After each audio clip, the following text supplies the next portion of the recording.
Hello, everyone. It's day 4 of DCEU Mania, and our 5th movie, although I don't know how well I'm going to be able to keep tracking that as we do these double features. I'm Captain Logan. I've got Austin the Day Ghost.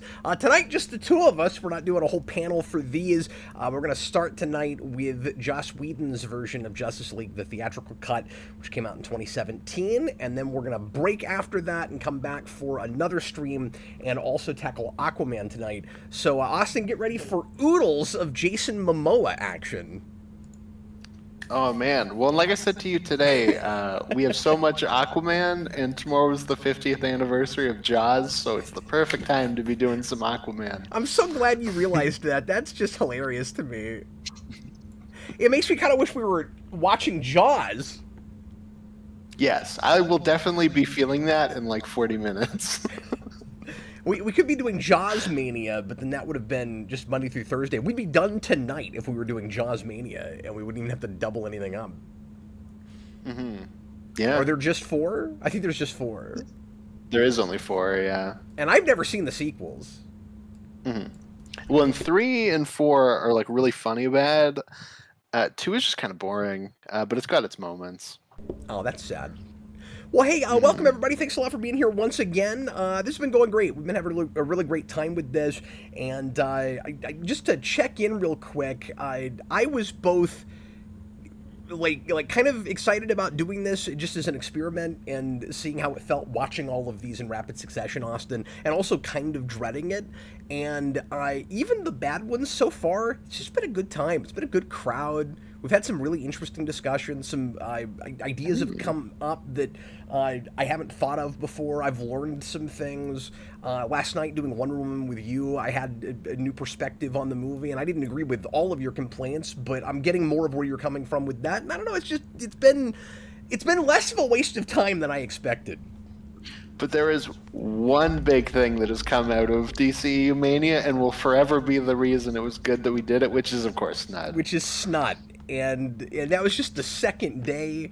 What a good day that was. I wish we had time to get the t-shirts before the show ends. I don't know that we can coordinate that. You're in Canada, I'm in Kansas. I don't know if the only thing they have in common is they both start with a cuss sound. I don't know that we could both manage to get that done before this whole thing is finished. Because wouldn't it be amazing if we had Snot shirts for the Snyder Cut? Oh, it would be absolutely wonderful. Well, I just imagine, too, like, going into one of those T-shirt printing places and be like, hey, can you just write Snot on my T-shirt? Yeah, that's true. That's all I want. We could go get, like, cheap printed ones. And not even with, like, a special font or anything. It's just, it looks like somebody just, like, magic markered it. Roman. Well, it just looks like the Kraven the Hunter profile picture on Twitter for, like, the first year after it was announced. So this is one you and I haven't really talked about too much together. I did... Yeah, I guess we haven't. I did a written review of this like 4 years ago now, and in fact, fun piece of trivia for the channel, this is the very last scripted superhero rewind. I have not written one since then. I did still several off the cuff, but with notes ones, and then we've turned it into a commentary show, and we've done like 44 episodes of that. So of course that show still continues in a different form, but I haven't actually sat down and meticulously written one video essay style. The kids have graduated high school, Austin. Well, I was gonna say, were we maybe talking about it at the time? Because I know there was like a couple rewinds that you and I kind of were like throwing stuff back at each other while you were working on them, but I can't remember if it goes back that far. I mean, I'm pretty sure. Part of me also thinks that we did it for BVS, but like that feels like forever ago. So I'm like, I don't think that's true. It was forever ago. I think you were already working on the channel, but I don't know if you were full time yet. Yeah, probably. Or relatively full time, on lots of videos. Anyway, I walked in with my contract, my multi-picture deal. So obviously I don't want to do too much preamble. We should go ahead and get into this, but I want to thank everybody for joining us tonight, and a quick plug once again for Patreon. We are, with each of these shows, interacting a lot with patrons. We're asking you guys some questions, and you can ask us a question. We're going to periodically go to those through the show. If you want to get one in for this movie or any after that, we'll try to refresh our pages and give you an opportunity even tonight to do that. If you are a patron and you haven't gotten yours in, or if you want to become one, just the $2 tier, patreon.com/geekvolution. We have gotten some new patrons helping us out with this, so thanks a lot to you guys who have joined. And also, thanks for all the Super Chat support. We've had lots of interaction with Super Chatters this week, and it means a lot to me, you guys helping us out here on the channel. And we actually are opening the show with 2 pretty sizable Super Chats, and I'll go ahead and wait until we get into the movie to read those, I think, Austin. But anyway, if you'll do Discord for me again, I would appreciate that. And let me. Yeah, and I only have 3, so I don't have too many. I've only got 3 with this one too. Oh, okay. I kind of thought that they would start thinning out as we went, and I thought this might be the last one where we got a lot. But once we started getting into like Shazam and Blue Beetle and things like that, I don't know that we'll see as much. Yeah, it'll probably slowly kind of weed people out. The very last show, you know, there's a part of me that wants to. This would not make any sense to do just because we've been chronological since the beginning of this. There's a part of me that wants to flip the order around and do Flash last, because I really hate. I'm not going to do that, but I really hate ending this out on Aquaman 2, because like it's gonna be such a. Although if I did that, you wouldn't be there either, because you're not gonna be able to make the last night. So I do want to have you for Flash. But all things being equal, if you were gonna be there, I would have a hard time not considering moving Flash, just because it should have ended with that. Like that should have been their last movie. It's Flashpoint. Yeah. It feels like it's supposed to be a slightly reset. It's not as reset as it should have been, but it feels like it's supposed to be kind of a soft reboot. It's so weird that then we tack 2 more movies on that nobody cares about. It's obnoxious. I care about Blue Beetle. It's like the second most one I like of these. Yeah, and that's fair. I don't have that. That movie was. Really I'm not even going to be there for that one, but I'm not angry about it. But that movie was kind of nothing to me. Yeah, I wish you were there for. But I mean, we'll still have the rewind commentary eventually. So. Yeah, exactly. Anyway, well, everybody get to timestamp 0. Get ready to press play when I say now, and we're gonna watch the lobotomized Justice League. So real short, and it'll probably be hard to get everything in because you blink and you miss it with this movie. Well, I thought it was a full 2 hours, but it's 2 seconds short according to my timeline. That's crazy. Oh, that's funny because I always think of this as like an hour and a half. Like it feels a lot. It feels a lot shorter than it even is. And then the Snyder Cut feels a lot longer than it is, and it's 4 hours. It's like something in between, please. Like this needs a fan edit so bad, so bad. Because there is easily a 2-hour movie that you could make out of the Snyder Cut. I've always said that. This will be a challenge not to just talk about the Snyder Cut and do constant comparison with them. It's hard to just, like, you know, look at this as its own entity. Yeah, exactly.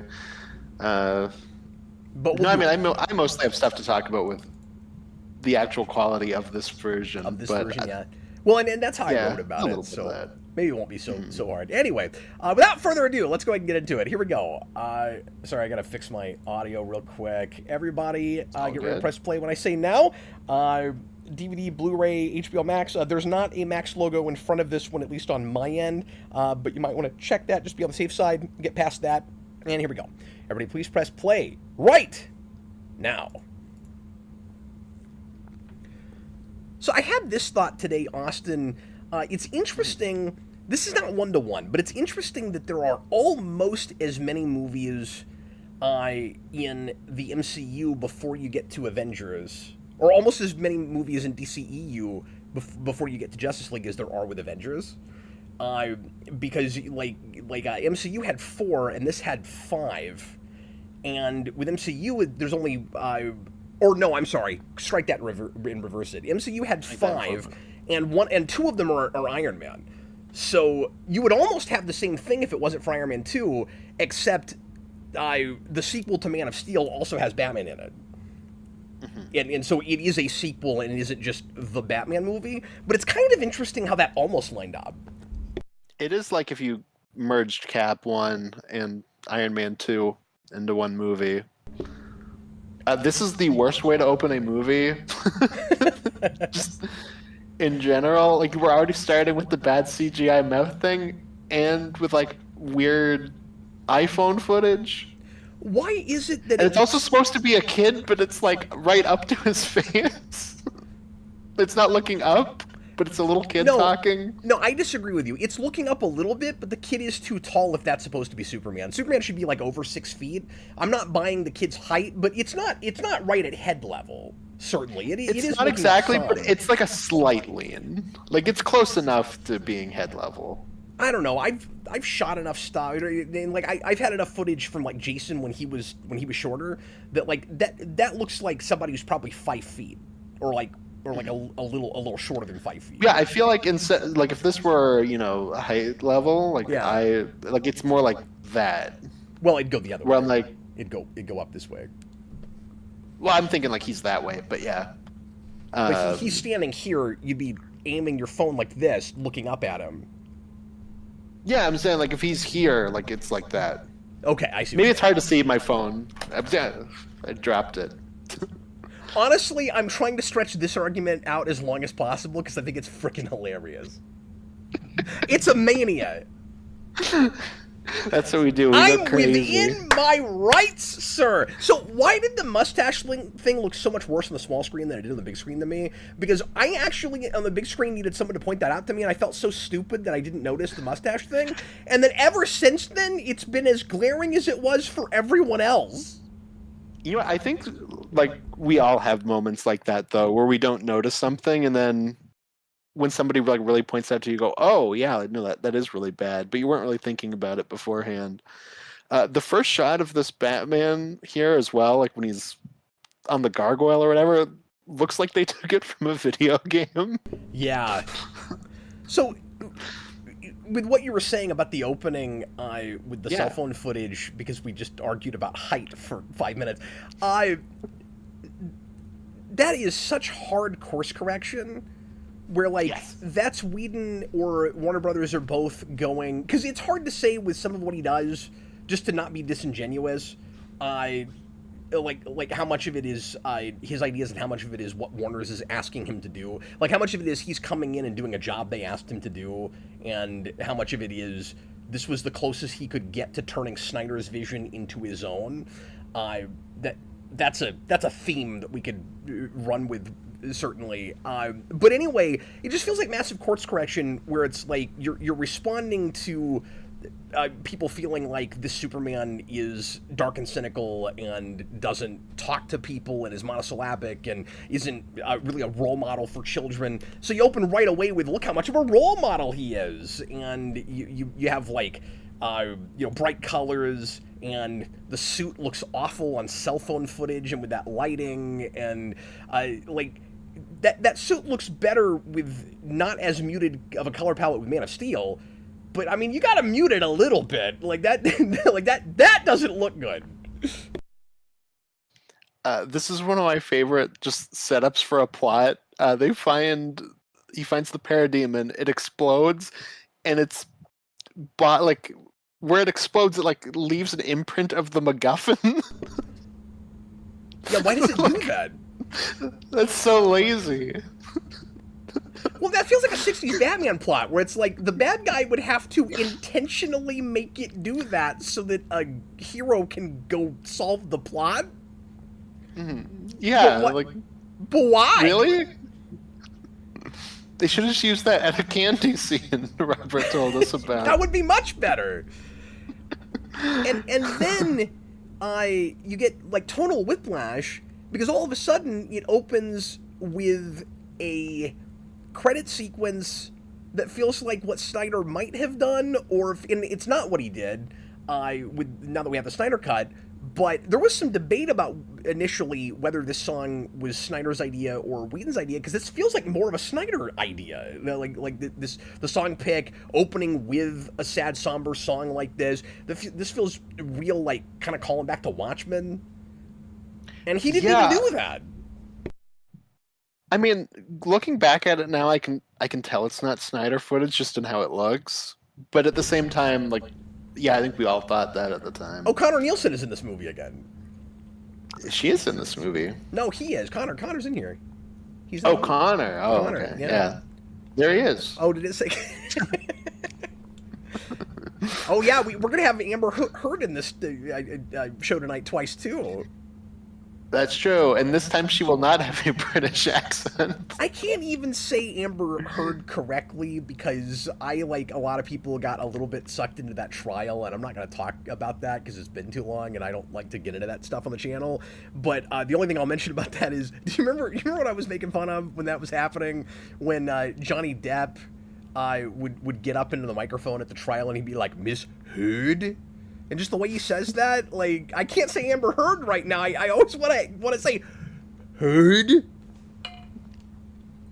I always just think of like when they ask him something, he's like, "That is correct. That is also correct." Yeah, kick the apples, kick them. Yeah, kick them, kick those peaches. Knock all that fruit out. This is what Crash happens when Bandicoot's gonna Superman be dies. pissed. This is what you got to worry about: is people are gonna start stealing your fruit if there's no Superman to stop them. Because clearly, this was a Superman that was stopping theft. I'm not saying this is actually theft. Okay, so somebody, and I forget if it was in one of our Patreon responses or not, but somebody today suggested that I tried is Whedon speaking directly to the audience. I'd never thought of this before. In coming in and taking over for Snyder and having to like kind of remake his movie, and I don't know if we should read that far into that or not. That is a fan theory. Yeah, I don't know how true that is. I remember at the time there was stuff where he was like liking tweets on Twitter of people saying that Steppenwolf is like the worst villain in any superhero movie and stuff like that. Well, you can tell just with the attitude of what he gives us here that he's not. Oh, the music here's so 89. It is. That he's not liking the material he's saddled with. Yeah. And so, well, and I've always said I could see like, I tried being him breaking the fourth wall, but I don't know that for sure. Mm-hmm. Yeah, and OK Great says it's right after its credits, so yeah, that's possible. And it's the last thing you're left with at the end of the credits. Yeah, so that's true too. I don't think that's too far of a reach. Like I don't know it for sure, but I don't think that's a crazy fan theory.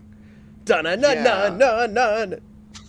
When I've just always said with this, because I really don't like Age of Ultron, and it doesn't work orchestrated. You can't take that theme and just put it with strings. No. Stupid. Sorry, go ahead. No, I was just gonna say, like to me, Age of Ultron is like all of the worst Whedonisms like put into a ball and like perfected, and I feel like that is a trailer to what this will be, where this is also exactly that, but he had like 3 months to make it. So it's like it's that on top of like how rushed it is. So when you said that footage doesn't look like Snyder, I completely agree with you. Like I never thought he probably shot that, but I wondered if the song was his choice, and it's not. Mm-hmm. So I'm wondering why Whedon did that, because that just doesn't seem like a Whedon thing to do.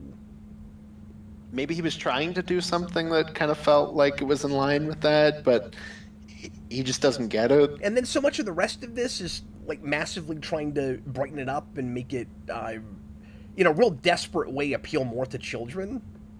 And it didn't work at all. But this is one of the places where it's really odd watching this in rapid succession, because you can already see so much of the course correction and turning out products that are already feel ancient with what we know is in the pipeline right now. Mm-hmm. They just feel like relics of another time already. We're only 5 movies in. We're only 4 days into our show, Austin. It feels like we've covered like 15 years worth of movies. I know, isn't that bizarre? It's really bizarre.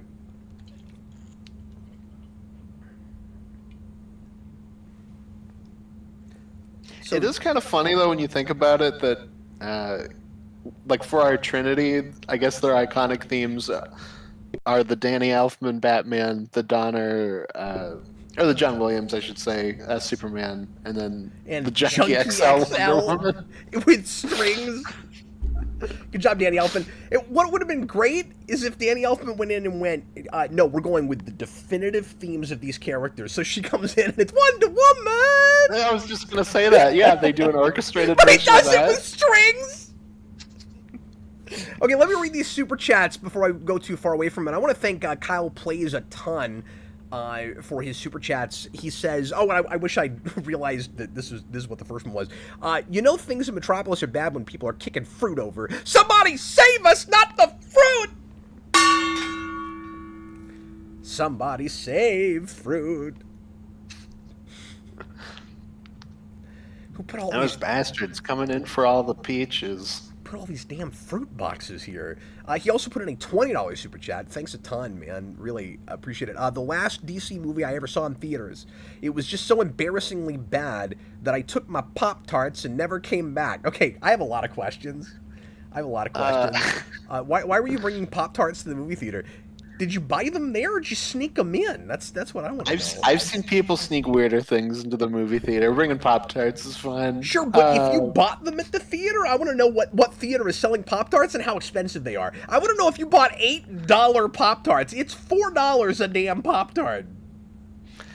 This is also the last DC film I see in the theaters until Joker, I guess. Although that's a year later. I saw Blue Beetle in the theater, did you not? Yeah, that's like Oh, way that's later. later. That's later. Oh, you meant Joker, not Joker 2. Yeah, until Joker and then the Suicide Squad. Okay. He says it's But also insane. Nothing in this continuity until And that. I didn't see that in the theater because we were still within COVID and I wasn't going yet. Yeah. I guess that one I could have gone to. It's also insane to me that this universe continued for 6 more years after this movie. Just yikes. Oh, I know, just limped along.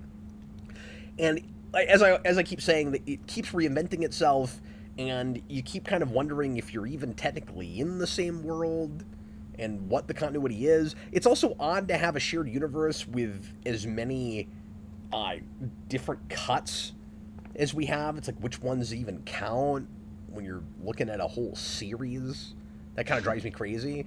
To the point that Justice League and the Snyder Cut are different enough that we feel the need to do both of them. So even within the series we're doing, where we're trying to experience this whole continuity in order, we can't even do that because you end up having to watch the same movie again later. So which one counts? But who cares? Also, When I think you can do like extended cuts, and it's just, well, the extended one is canon. It's just that we have like the more streamlined one for the people who aren't like mega fans who just want to watch a movie and not have some of the unnecessary stuff, kind of like the Lord of the Rings thing, right? Like I think you could do that, but like yeah, once you get into drastically different cuts like this, it becomes an issue. so I guess we just have to assume that, yeah, no, I'm with you. I guess that's fair. I guess we have to assume that no one else standing there speaks English, so Bruce Wayne's not going to be upset that Aquaman just, like, outed his secret identity to all these people standing there. Do these people have internet?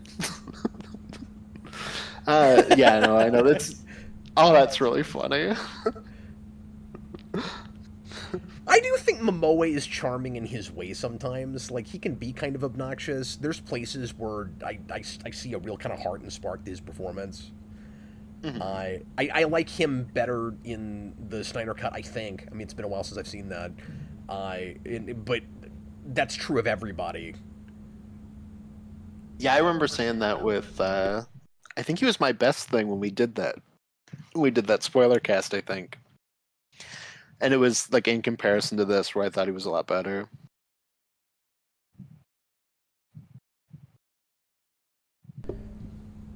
So we gotta have... You say, Master Bruce, Flash didn't have a film. We have to make you understand who he is. We've seen him twice, really, really briefly. I guess we've seen him... Yeah, no, we've seen him 3 times and twice in the same movie. Because I guess you kind of see him twice in BVS. Yeah, I guess that's true.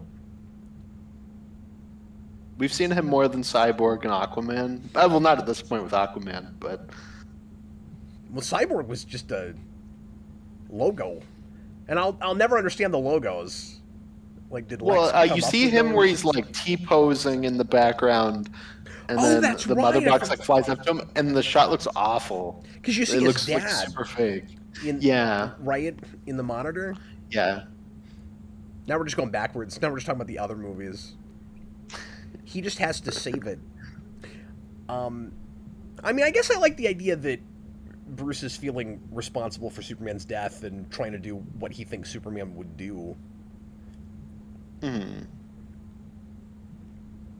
Like, that's not a bad idea with what you're saddled with BVS. You have to almost kind of retroactively imagine Superman as a somewhat different character, I think.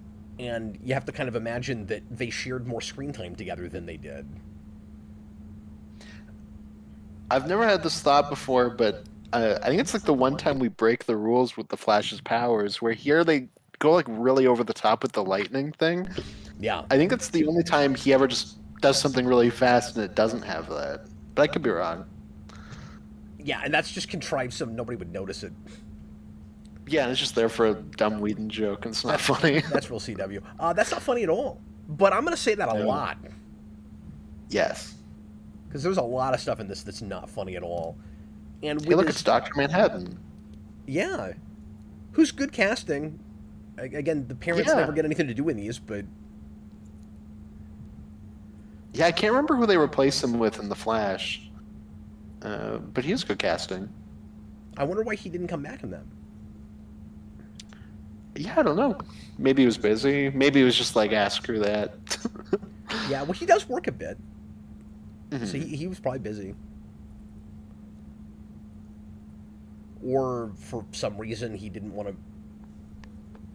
work with that director or something. Like, I don't know. I was I was gonna say maybe he's only here. Like the Snyder. Maybe he's only here because of Snyder. Screw job. Yeah. But I'm kind of like what you have with The Walking Dead, where Frank Darabont starts that show and he brings on all of his regulars, and then they kick him off, and like they all just kind of leave. And that's fair. That was the correct choice, I think.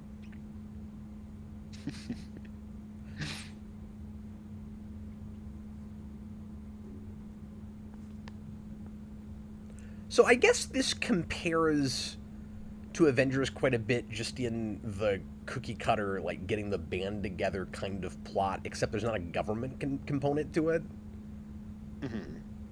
Yeah, we also have a similar villain intro where he's gonna like teleport down, which, to be fair, is also in the Snyder Cut, if I remember correctly. But I remember being like, oh, it's weird that it's such a similar introduction to the villain. Well, and I don't agree with you that these cuts are as close in the story as you say they are, but I mean it still is broadly, you got to get your band together to go fight the big bad guy, and that's kind of the obvious thing to do. And there's the question of what else would you really do in introducing a team. Like, you've introduced all these characters. Could you get away with one of these to just skip past they're all meeting each other and just say they're a team now? This is a place where, like, maybe you can do it a little faster, but where I think you actually kind of do want the origin bit of that, like, as quickly as you can get through it, just because you maybe do want to get to see the first time these people meet and all of that. Like, that's a little different than your superhero origin story. Mm-hmm. Well, and when I say, like, I think they're pretty close, it is, like, in the broader aspects. Like, it's just kind of the details are different, but yeah, like, I think at the end of the day, it's still telling the same. They get together to fight Steppenwolf. Like, that's kind of all I think either really have going for them. Like, well, and each character does kind of have their own thing going on, and so you could kind of justify, maybe not 4 hours, but you can kind of justify a longer length and really letting us get to know these characters, especially the ones like with Cyborg here that aren't going to get their own movie first. Like that would be the big thing that would set you apart from Avengers is you've got these kind of little vignettes, and then you bring everybody together and they all get full-on character arcs, as opposed to Avengers where we kind of just focus on a couple of characters more than anything. And that's why I've always said, and I'm saying this in hindsight, that the way to really separate themselves would have been you do your get your band together movie first, and then you splinter off. And just based on what ended up happening, I've always wondered if doing Justice League as your first movie wasn't the way to go. Yeah, my issue with that is just Justice League is a setup movie. Like, I think both versions are, and there's no reason for it to be as long as it is. Yeah, sure. With the Snyder Cut as just a setup movie. No, that's fair, but I would have felt better about it if we hadn't met these characters yet. It would have felt more justified if it's like they kind of get their own vignettes and you're getting to know them, and yeah, it's all set up, but like now we know all these characters, and then maybe and then they all splinter off and get their own movies, and then maybe we do another big movie later. And it is challenging to make this kind of thing not just a setup movie. I mean, you could kind of make the same argument with Avengers to some degree. But I think the difference there, though, is that Avengers, sure, they connect Loki to Thanos, so like there is a broader connection to the world. Loki just is like the first Avengers villain. Yeah. This is like if we made a Batman movie where Bob the Goon was the main villain, and we just kept going.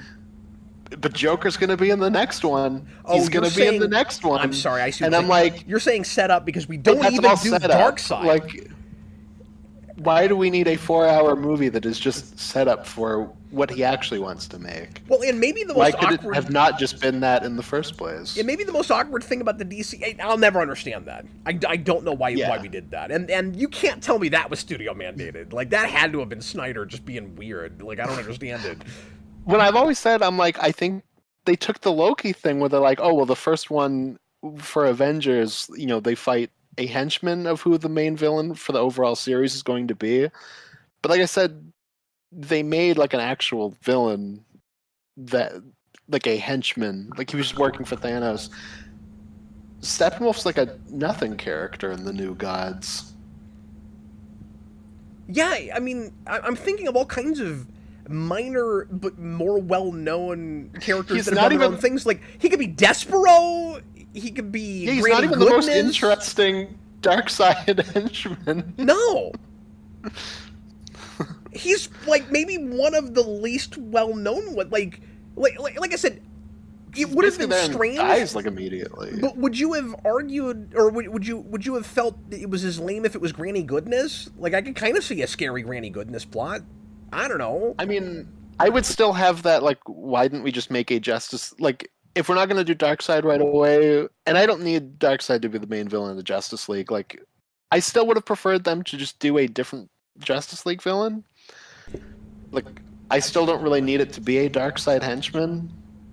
No, it should have been Ultra Human. Yeah. But that's we who could have had Age of Amazo next. That's awesome. Well, the thing is, I agree with you that I don't need it to be Darkseid right away either, and there's lots of other good Justice League movie or villains, and there's a lot of good villains of various characters' rogues galleries that are big enough to be the Justice League. It doesn't have to be a quote-unquote Justice League rogue. It could be any... Now, it could have been Starro, and I know we do that later, but, like, that would have made sense. That's a big, famous early cover.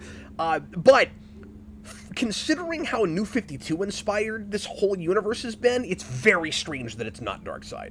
Especially since you had and I won't go through a litany of examples, but the big thing is, you got parademons in BVS, and just a couple of years ago, those of us in comics just read that Jeff Johns Justice League arc that was just massively parademon heavy and was Darkseid, and in that, Darkseid's the first thing the Justice League fights. They come together to fight Darkseid. So it's just bizarre that that's not what this is. No, I feel like they adapted that, but we have to save Darkseid. He has to be the main thing when we get to the end of this. Are they doing that because of Thanos? That's always how it's read to me. Like, these movies are so reacting to that stuff, and that's not even necessarily like a ooh Snyder's doing this. That could be on WB. Like they could have said we need a big villain to sell this on. I still okay, but then the choice is weird, and that's got to be Snyder because Warner Brothers doesn't know who any of these people are pretty clearly. No, but they could say, "Hey, you need to set up a big bad," and then he goes, "Okay, well, who's the big bad of DC?" But then you and I are giving you a list of 30 other villains that make more sense than this guy, who looks like nobody's favorite Mortal Kombat character. Well, yeah, and it's funny because this Steppenwolf is technically closer to the comic version, but he looks super unfinished. Ugh. And I think he looks unfinished. I don't like either versions. design, though. He looks a little better in the other one, but... Mm-hmm. Oh, he looks more finished in the other one, but I also really don't like his design in that movie. No, the Uncanny Valley thing is painful.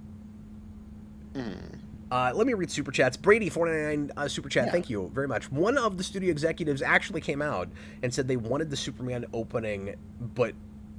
they wanted it out, but Whedon fought to keep it in. That doesn't surprise me. That does feel like a very Whedon thing to do.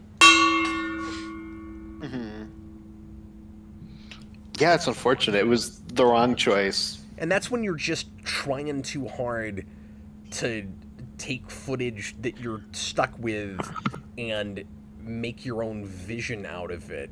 Whedon needed to come in and... sort of like Capullo doing McFarlane or something, right? Using a drawing analogy. He needed to come in and finish Snyder's movie in a shorter way that made more sense to the studio and a bigger audience, and go, the only real changes I'm going to make are streamlining and logic. Just make the thing make more sense. Don't worry about trying to insert your like, patented heart in it. You know what I mean? Like, don't do that because it's not gonna. What I mean is don't do things like add the Russian family at the end and all of that. Add the what? Sorry, you cut out a little bit. Like the Russian family at the end and all of that. Oh yeah. Where he's trying to get his hallmarks in it, and they just clash with what Snyder was doing. We're looking at right now, like. Yeah, where it just degenerates into self-parody. Doesn't feel like it's in the universe that you had already, and you can argue that already BVS to Suicide Squad feels like Whiplash, and Suicide Squad to Wonder Woman to some degree feels like Whiplash, but at least that's set in another time period, and so you can kind of see it. And here now, and I know you're going to agree with this, Austin, you get scenes like this that feel like TV. Mm-hmm. Yes. Like, this looks like a sitcom scene. Mm-hmm. And it's written like a sitcom scene. And I like Whedon's writing generally like 9 times better than Austin does. He used to, I feel weird saying this now with, things that have happened with Whedon, but like just on a writing level, he used to be kind of a personal hero of mine. And this comes out and I'm like, ooh, that's embarrassing, dude. Like, and I'm not saying I haven't had issues with him, because I've got issues with his Avengers movie as much as I like the first one. Movies, pardon me. But anyway.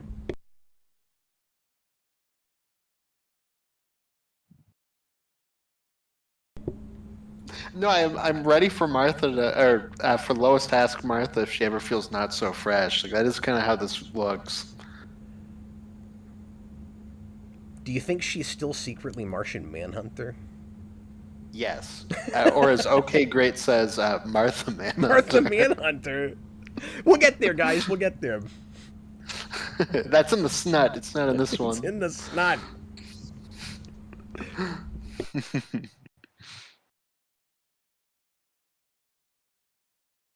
And then I was surprised because it felt like Whedon was trying so hard, again, whether it was studio mandated or just what he wanted to do with it, to make this feel more like a family-friendly movie and not like dark and oppressive.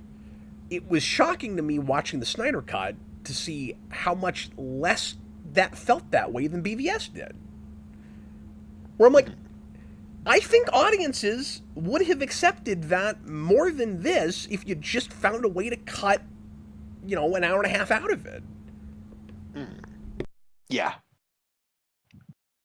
Because it actually made a lot more sense than I expected it to, and its characters were a lot more human and likable than I thought they would be. Because this felt like it was just pushing so hard against what I imagined that was, that I couldn't believe it wasn't like that. I'm not saying it's great. I'm not saying I love it. Mm-hmm. I do think it's a gigantic step above BVS. Yeah, and I don't have that, but like I can see why you think that. Like I can respect that. I just don't think it's as entertaining. Like I would much rather watch BVS, but BVS, it's because it's baffling. But I'm talking strictly. I just find the the Snyder Cut boring. Like strictly on just writing 101. Like if I'm taking a red pen to it in a writing course, like that script gets a much higher score than BVS does. Yeah, probably. I look at this stuff like a writing professor. Brady 499. Well, I'm also just thinking about it where it's like, okay, but you also wrote a 4-hour-long commercial for the movie you want to make. So I'm also like, I feel like I would come down really hard on that too. Yeah, but in saying that, I feel like you're ignoring some of the character work that's done in it. Mm-hmm. No, for sure. And I don't want to ignore the villain plot. Stuff, but like you're right, that ends up being the weak thing with that. But at least there's some characters that resonate with me a little bit, and these people Cyborg gets more to like do in that movie, but like I also still don't think the character works great in that movie. But we'll get there when we get there. And I've got to read super chats because there's a bunch of them, and thank you guys a ton. But Austin, I don't know if sometimes I'll have a thought and I'll go, I've never thought of this before, and then you can probably go back and find a video where I said it. I'm not sure. But just now I'm thinking, this is like Lester with Donner times 5. Mm-hmm. Sure, yeah. Times like 100. It's a lot like that. Yeah. Brady, $5 super chat. It would be like if Lester took over from the Dark Knight. Yeah. Yes. And at the end of the movie, Batman threw a symbol at Joker. Okay, but Batman could do that. I mean, he's got batarangs. Yeah, but it's not. That's like the cellophane bat he peels off.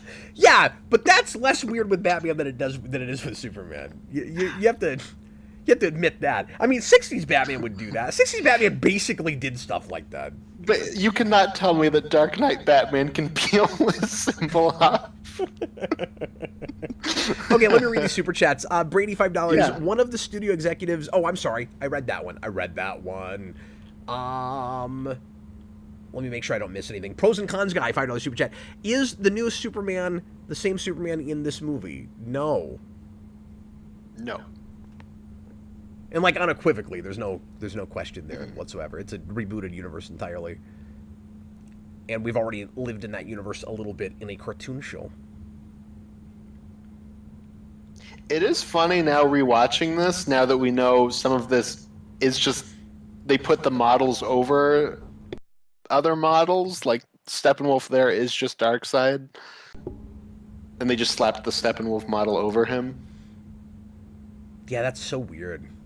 Because it's the same shots, like, even when they're bringing him up. Like it's, I think Whedon's thing with it was like, we need to cut ties like to moving forward. Like we need to make this more of a singular movie, and maybe that was WB's idea too. But like, and as awful as Steppenwolf is, and as nothing as he is. And, like, it doesn't help Whedon coming in trying to kind of force a philosophy in him. Like, that doesn't help either. With the mother. Yeah, that whole thing. Thanks for reminding me about that. But, like, even with all of that, I guess in its way it was probably smart not to make a big deal out of leading up to stuff. But it's almost like they're throwing their hands in the air. It's like, when they put this out, the attitude almost feels like they know it's not going to make any money.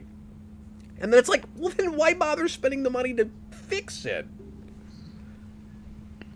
Why not just put out what you had, hope for the best, and then if it makes a ton of money, you can follow it up with something completely different if you don't want to bring Snyder back. Mhm. You know, like I'm just thinking of this from a business executive's position. Obviously, as a fan, especially if I liked what Snyder was doing, it would irritate me if they went, "Oh, good, it made $1 billion. We're gonna hire somebody else, and we're gonna do a hard left and do a completely different thing that probably everybody's gonna hate." But from executive position, you go, I mean, there's still money here to mine. So, like, what did you have to lose by not just releasing what you had? Or like finishing what you had, and it would have been cheaper, and you could have released it as two movies. Like originally, Justice League was supposed to be part one, part two anyway. You could have looked Yeah. like you had this plan all along. You could have released the Snyder Cut as two-hour movies.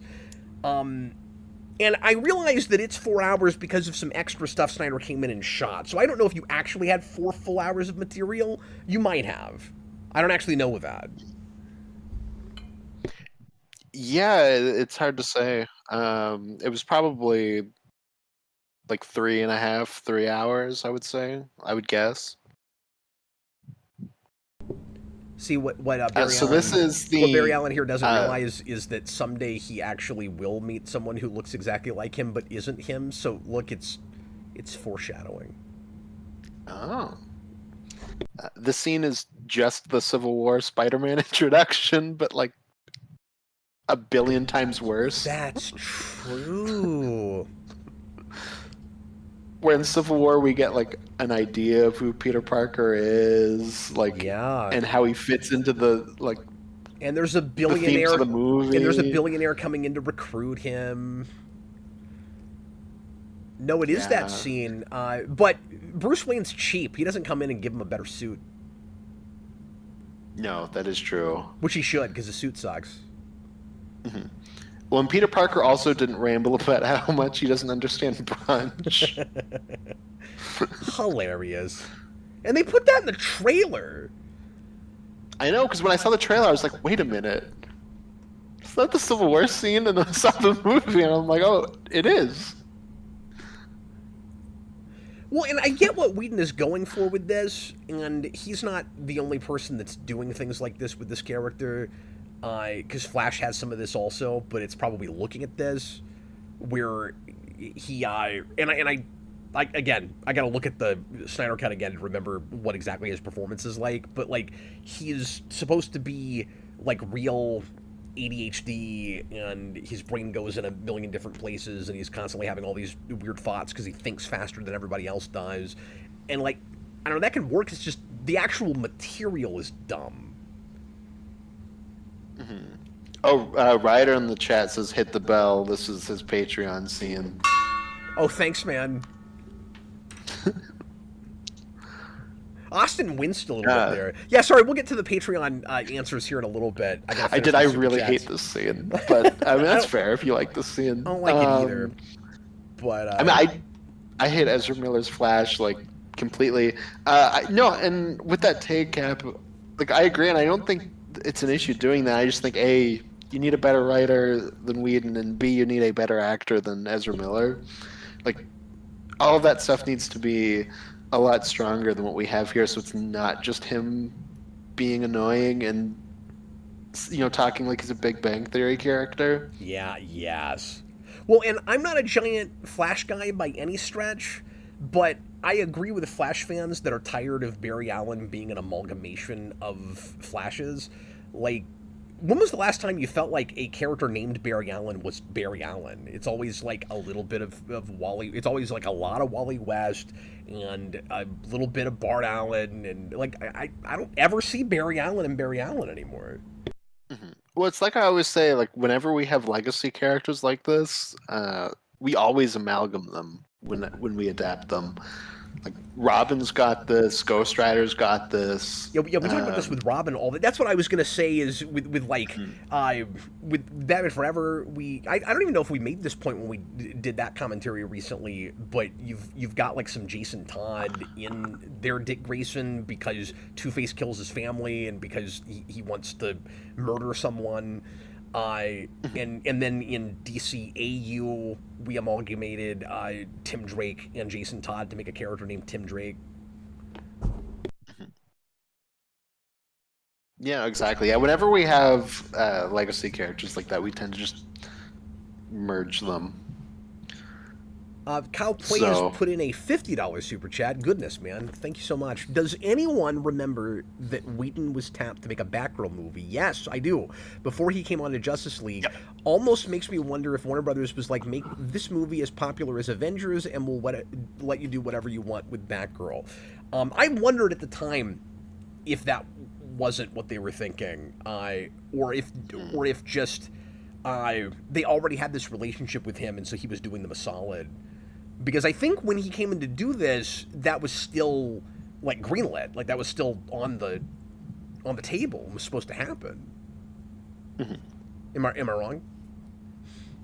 Yeah, no, I think you're right. Like I think that gets canceled shortly after this when everybody hates this movie and it makes no money. And it's also important to remember that he also almost made a Wonder Woman movie a decade before this. He had a script, he had a pitch. It was supposed to happen, and then Warner's read the script and hated it and wouldn't let him make it.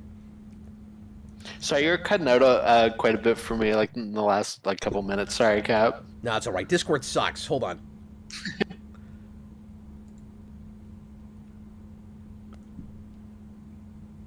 Are you there? Yep. Oh, and now it's changed your screen on. Yeah. Sorry about that. Yeah, apologies, everybody. Oh, it's not your fault. Can you hear me now? Yep. Yeah. Yeah, and I've never looked at that Wonder Woman script, but I've heard it's notoriously bad. I remember, I never read all of it. I remember seeing some details years ago, and it seemed just kind of bizarre. And he seemed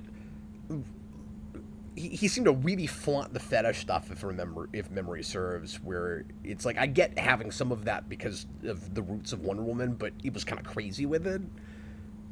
But I don't know if I'm right about that. That's what I'm remembering from years and years ago. Yeah. No, it's just one of those scripts that I feel like comes up every now and then as really bad unmade superhero movie scripts. Mm-hmm. We should read that. This is an example right here where I'm like, I can kind of see how he's streamlining things, where Aquaman saves the sailor, and then he's immediately going to go and fight the parademon, and we move on with the Steppenwolf thing, while this kind of leads to a 20-minute section in the Snyder Cut. So I'm like, I can kind of see why you streamlined that. Or not kind of, I can see why you streamlined that. Well, and it kind of feels like a double introduction, which I know we talk about a lot with Suicide Squad, but this sort of feels like this should be the first time you're seeing Aquaman. It's like Batman's already come to him, and I'm not really sure what that gives us, except just he's a loner and he's not interested. The refusal to the call to action. Yeah. He's the tough, cool guy. Yeah, he's got to resist the call. And I guess you have, some that do that and some that don't. Mm-hmm. Yeah, exactly. But that's maybe better if... I think the problem is just we have so many characters in all these introductions and little subplots that it's been long enough since we've seen him. It's odd to kind of reintroduce him like that. It would almost be better if Bruce Wayne comes to him, he says no, and then we stay with him and he gets attacked by a parademon. That'd be the way to do that. Yeah. And then he goes, okay, fine, I guess I'm going to deal with that. Or he shows up 20 minutes later to agree, and we know why he's agreeing because we saw him deal with a parademon earlier. We put a pin in that where we see his opportunity for change. I guess at the very least it isn't the Ultimate Avengers Iron Man thing where he's like, I'm not joining, and then in the next scene he's just there. Just standing there? You're like, wait, what made you change your mind? I don't... What? Yeah. Okay. Another thing that's historically fascinating to me with Whedon coming in to fix this is Whedon makes Avengers. It's one of the highest grossing movies of all time. Really solidifies the MCU. Like or hate Whedon, he's really instrumental with all of that. And then Gunn makes Guardians, and it's gigantic. And then Whedon, who is yes, supposed to make a movie for DC, but is still kind of thought of as a big Marvel guy, is brought in to fix this movie, and it doesn't work, and the whole DCEU is just limping along after this. I mean, it's crazy that a movie called Justice League could make as little money as this made. I mean, it's just nuts. And then Gunn later makes a DC movie, and then is the guy that reboots DC, and I just think all of that is fascinating. Absolutely. It's been a while since I've seen Aquaman. I've only seen it once, but I feel like we have 3 performances from her that are completely different as Mira. Yeah, she's playing a totally different character here. Yeah, with this, the Snyder Cut, and the Aquaman movie itself. Yeah, I don't even remember what she does in the Snyder Cut, but yeah, she's British for some reason. Yeah, she seems a lot more stoic in this than she's going to in Aquaman, and of course, by comparison with Momoa, she's going to be more stoic in that movie. But here she seems more regal to me. She seems actually more in line with the comic character in her very brief appearance here than she does in that movie.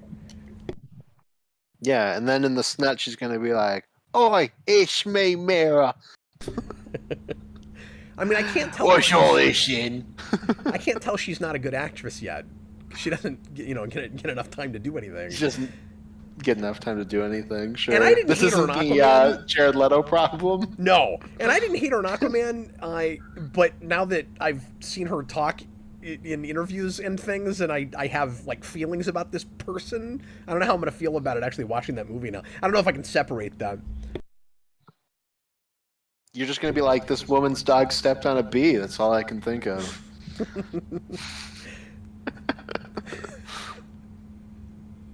Why did you say it like that, Steppenwolf? Amazons. Amazons. I want him to call Batman Batman. It's like, now that Earth has no Superman, we can now attack and defeat them. There are only the Amazons, Atlanteans, and Batman. I will pave the way for Darkseid. For Darkseid. Darkseid. For Darkseid. Well, what I love about that is the only time we will ever reference Darkseid in the way that way that it's included. You don't know anything about comics. If you don't know anything about that, he's basically just a Sith Lord. Just, I'm doing this for the dark side. I'm doing this for Darkseid. It's like, why doesn't it even get an article adjective? I'm so confused. Muhaha, I am evil.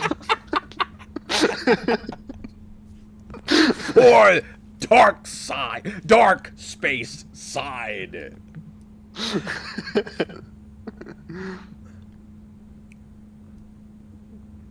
So to your point from last night, I think it is, or maybe it was when we did BVS. It is kind of odd that he's got a relationship with Gordon in this, considering that like cops were after him. Yeah, and I think it's a shame because J.K. Simmons would probably be a good Gordon, but he's going to go down now as the worst Gordon just by default. Yeah. And that's too bad. It's true and it's not fair. Although, I don't know about you, I don't like the way he's made up in this. Like, he looks like a cartoon character to me. And that's not Simmons' fault. But like just the facial hair and everything, it's like they're trying too hard to make him look like comic book. It doesn't work to me. No, I agree completely. He's very nothing. I also will never understand his report that he bulked up real hard for this role. Do you remember that? People have told me that it apparently was for something else, but okay. But I remember everyone being like, "Oh, why did he bulk up for Gordon?" And he doesn't look bulked up in this, but he's also, wearing a giant trench coat. Well, that's why I'm saying I don't know why you would do that. Manu. Anyway, Manu gives a super chat. Really off topic, but did you ever watch Before Sunset? That is a really off topic. Yes, I did. Recently stumbled upon your review of the first one, and I'm dying to know how you felt about it too. Oh, thanks. I won't talk about that too much here, and it's been a while.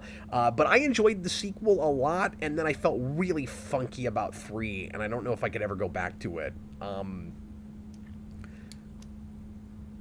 That just hit too close to home and hurt my feelings, and it was almost too realistic. But anyway, the Before trilogy overall is wonderful, and I recommend that to everybody, particularly that first movie. Kind of changed my life. Thanks to Konnor for making me watch those. And I've got the criterions for those now. I need to go back through them. Oh, cool. Anyway, back to Cartoon Gordon.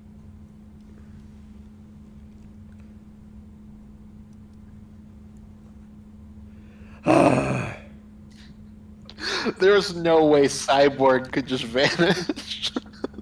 Well, what's dumb is you're putting everybody on the level of Batman. Like, Batman's trained to do that. That's suggesting that they all would have... I mean, they would all have to have that kind of training to do that. And also, it's too cartoony. It's like, how does Flash... Maybe that works in a comic panel in a way it doesn't on a live action movie. I don't know, but like, how would Flash not notice where they went? That's not how that works. Like, somebody turns their back and then you disappear. And then now I'm just thinking of that old College Humor sketch. Where it's like, no, the only one of them it would make sense for would be Cyborg, because he realistically wouldn't be able to move that quietly. Wonder Woman, I believe, could do that. Like, she's an Amazon.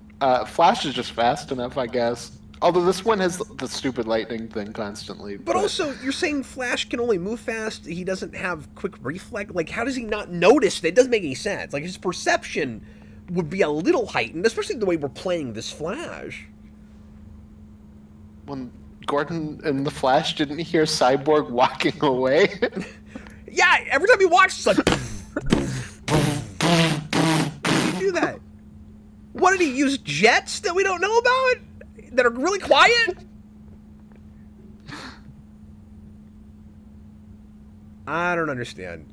I have never done battle. Like, I've literally never done battle, okay? Yeah, and again, the problem here is performance. Yeah. And sure, no, I like it's the not scene a great in theory. written scene, but the idea that Flash has never engaged in combat before, and just because he's fast doesn't mean he wouldn't be afraid of this situation. Like, I like that, and I like the idea that Batman's the one that's got to teach him how to deal with that. And also, the counterintuitive, and maybe in a good way, idea that because Superman's not here and Batman's cleaning his own mess up, he's got to try to fill that role and doesn't know how to be a leader, but is going to try. You know, almost puts him in like that Wolverine position in Days of Future Past, where it's like he's the wrong person to be trying to do this, but he's the only person that's going that can. Now, I mean, Wonder Woman could step up, I guess. You know, it would always make more sense if Diana came up and went, Batman, you're kind of a loner. Like, why don't you help out, but I'll go recruit everybody. They'll probably listen to me better than they'll listen to you. Maybe she should do that. She would naturally take that Superman role easier, but... even this version would take that role better. Yeah.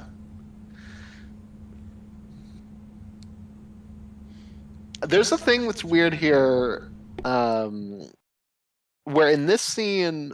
Steppenwolf is going to be like, haha, I killed your Amazon sisters, Wonder Woman, and Wonder Woman's going to get mad. And in the Snyder Cut, they moved that to the climax, and it's really weird because they've interacted before this point. Oh. Yeah, and I don't know why in Snyder's version that comes so late, because you would think that that would show up the first time they interact. That's a good point. It's really strange. It also has one of her best line deliveries where he's like, I killed your sisters, and Wonder Woman goes, liar. Is that this movie? Because I know you always make fun of that. No, that's in the Snut. In this one, she's just like, whatever, I'm going to fight you. Is the liar thing just in the Snyder Cut? Because that's become, like, iconic and notorious with you. I thought that was before that. Is it not? No, it's in the snut. It's in the snut. It's in the And like I said, it comes to the climax. Like it comes weirdly late. trademark. Oh, I mean, we need coffee mugs. We need bumper stickers. I'm still not going to get a tattoo of snot, but I'm a little tempted. Captain Coon, $10 Canadian. If they had to set up Darkseid, make Steppenwolf the main villain of BVS. Wait, what? Oh, make Steppenwolf the main villain of BVS. I see. People think parademons are Batman, and that's why he and Superman fight. Then Superman dies to stop Steppenwolf, so Batman gathers the Justice League. Yeah, I guess you could have had that detail there. But I don't want Steppenwolf to be the main villain of anything. Yeah, I mean, I have that as well. No, but I guess you could have. I think if you wanted had to that stuff set up. Considering Justice is in the title and it's basically coming out and saying we're a setup movie, if you wanted to use that to lead into Justice, and that's why, by the way, Austin, it's so bizarre that this is just a setup movie, because BVS is already a setup movie for this movie. That's not how trilogies work. It's not just we set up. Now it's the movie. Like, no, that's not what you do. But what you could have done is had Lex still be your main villain, and then the parademons show up at the end of the movie to get to Darkseid in this movie. Mm-hmm. The idea of people thinking the parademons are Batman is a horrible idea. But say again. It said when we do set up the parademons in the stupid flashback scenes. Yeah. So. Yeah, so it at least would have had a payoff in that movie. I was gonna say, yeah, then we wouldn't be surprised when they show up at the end and we go, oh, that's why that scene was there. Mm-hmm. It's not good setup and payoff, but it's something. Well, then I guess they would be like, oh, these things are like Batman, and Batman's like, I've seen that these things work for Superman. So that sets the two of them up against each other. Stop it. We're back to the obnoxious slow motion. Slow motion in action movies never used to bother me as much until we got to these, and now I hate it a lot more than I ever used to. Vince and I used to argue about it all the time with Watchmen, and then ironically, it's people trying to be Snyder in his own universe that has made me come to hate slow motion. Not that. Why does Whedon? Yeah, go ahead. Why does Whedon love that boob joke so much? It's an Age of Ultron and this, even though Gal Gadot is like, I don't want to do that. So they had to film it with like her stunt double. Why is he so obsessed with that as a joke? It's not even funny in Age of Ultron. But remember, Austin, it's okay because he's a feminist. Brady, $4.99. Whedon could have worked with Snyder's 2-hour and 20-minute version that he made when he left the project. Oh, is that a thing? And streamline that version into a 2-hour cut. Or just release 2 hours and 20 minutes is not crazy for a superhero movie with 6 heroes in it. Like, the first Avengers movie is that long, is it not? So, it's not crazy, but WB had a hardcore, this movie has to be under 2 hours. So, well, they're simply wrong about that, then. That's dumb. Mm-hmm. You should not force this to be 2 hours. Mm-hmm. So that is a case where we do know that is a WB mandate. Okay, then he's right. If they already had a 2-hour and 20-minute version, most of your work is done for you. Come on. You don't don't need to hire Whedon to come in and like, if you have to, I mean, I hate suggesting this because I don't like this and it probably would have been stupid, but like, just do a little bit of color correction if you want it to look a little brighter, and then you're done. Mm-hmm. Yeah, exactly. This is me suggesting to them how they could save money. Like, I'm trying to look at it from a cold corporate mindset. They didn't need to spend the money to do this, and they lost so much over it. This is the same company that gave like a ridiculous amount of money to J.J. Abrams to make nothing, and then after his contract ended, they re-signed it. Yeah.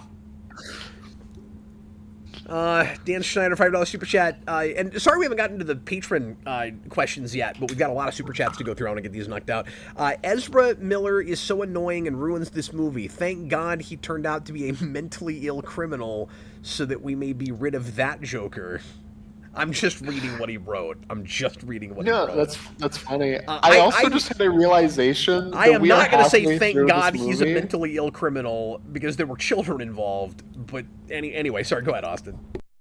No, I also had a funny realization that we are halfway through this movie, and I think this sequence is also halfway through the Snyder Cut. That's crazy. It was at the 2-hour mark. And we didn't even get into the weirdness of the like timing thing they have to do in that scene. I'm trying to remember, is that in the Snyder Cut, like how they're bringing Superman back? With what? Sorry, I'm trying to remember. I thought maybe like some of the slow motion footage that we had there is like appropriated from the scene where they have to time everything and bring Superman back. Oh no, that's in both. That's it. Okay. I actually think it's the same footage for bringing Superman back in both cuts. Oh, it is. Okay. Okay. I think it might be a little reworked. We're talking. I don't know. I'm a little lost in where we are. Okay, great. $5 super chat. Is it weird that the '89 music cues kind of make sense now after Flash? I don't agree with that at all, but it's just really awkward. like, Granted, just because we used Keaton's Batman in a multiverse film doesn't retroactively make the '89 music make more sense to put here, because that character's not involved with this. And both the only argument you can work. make is that that music should just fit for Batman no matter who's playing him. And if you feel that way about it, and I don't, but that's okay. Like if that's how you feel about it, then how does Flash retroactively make that make more sense? Because that's the only argument I can see for it. Just because he met Keaton. Yeah, later, and it's not like it's foreshadowing intentionally. Mm-hmm. Yeah, I'm sorry. Go ahead. But no, I'll say like they're both not especially well done. The Elfman Batman theme is used way better than the Williams Superman theme. It is. Like, you know, we had that shot of Batman on the gargoyle where he jumps down. We got the, you know, we're gonna get Superman come back kind of evil fighting the Justice League set to. Does he even put it in a minor key or anything? Like, I think it's kind of muted. Like it's just kind of in the background, so it's not as grand. But it's been a while.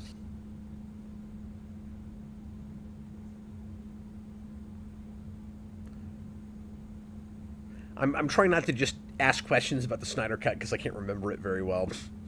Like, I'm not remembering if Cyborg's connection to the Mother Box is still in that version, isn't it? Yeah, because that comes from the Jeff Johns New 52 Origins book. Because I seem to remember that playing with kind of better pathos in that movie. I really, I remember with it. Really liking how Cyborg's handled in that movie, but I can't speak to it right now.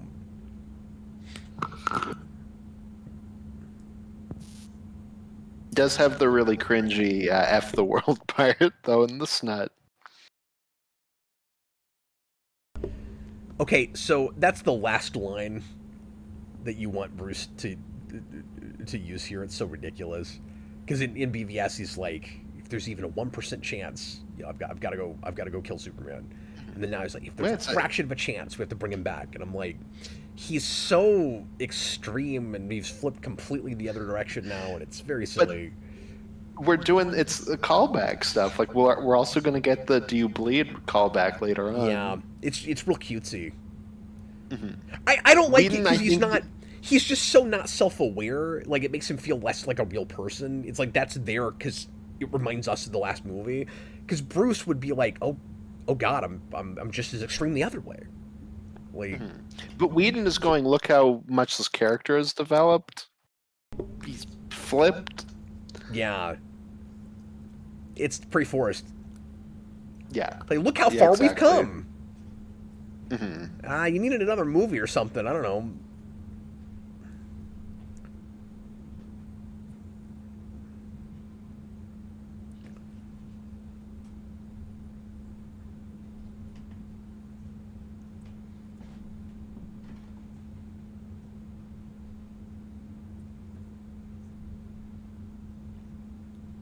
He's very cold here, Austin. He's real callous about this.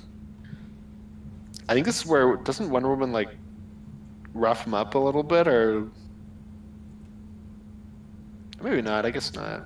I guess the Flash pushed him. I'm probably just thinking. Yeah, I mean that. they fought a second ago, but Yeah. Chewbacca's lover. Let me make sure that this is the last one. Yeah, $5 super chat. Thanks a ton, man. Whedon lists Claremont X-Men as one of his main influences. Do you see it? Chris Claremont apparently also did comedic issues and focused on character interaction.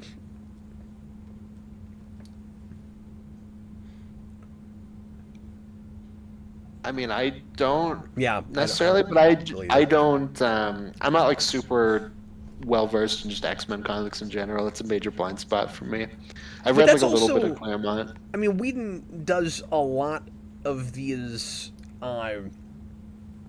ensemble cast things, and you can cite Claremont, considering that he's such a comic guy and he's had his own X-Men run. Like, you could cite Claremont for literally most everything Whedon has ever made, besides like Dollhouse. You know what I mean? Like he could easily go Firefly. I was thinking about Claremont. Avengers. I was thinking about Claremont. Like, I don't know. It's easy to bring that up with anything. I'm just saying I see as much Claremont in this as anything else he's ever done. In that he has lots of banter and characters bickering. Like, well, I think that's what he meant. Like, just as Whedon's main inspiration, just as a creator, just in general, just on this, yeah. Yeah, I mean, like, I believe him when he says that Claremont has an influence on him. Sure. I thought you meant with this specifically. Sorry. No, it's fine. I mean, the difference for me is I think Claremont's better at writing individual characters. Like, yeah, you think his having different voices sound too much the same. Yeah, because Whedon jokes tend to just be interchangeable. Like, you can give them to any character. Claremont's also better at lore than Whedon is. Sure, and better at villains. Whedon has a little bit of a tough time with world building sometimes. Yeah, and I think he's really bad at writing villains.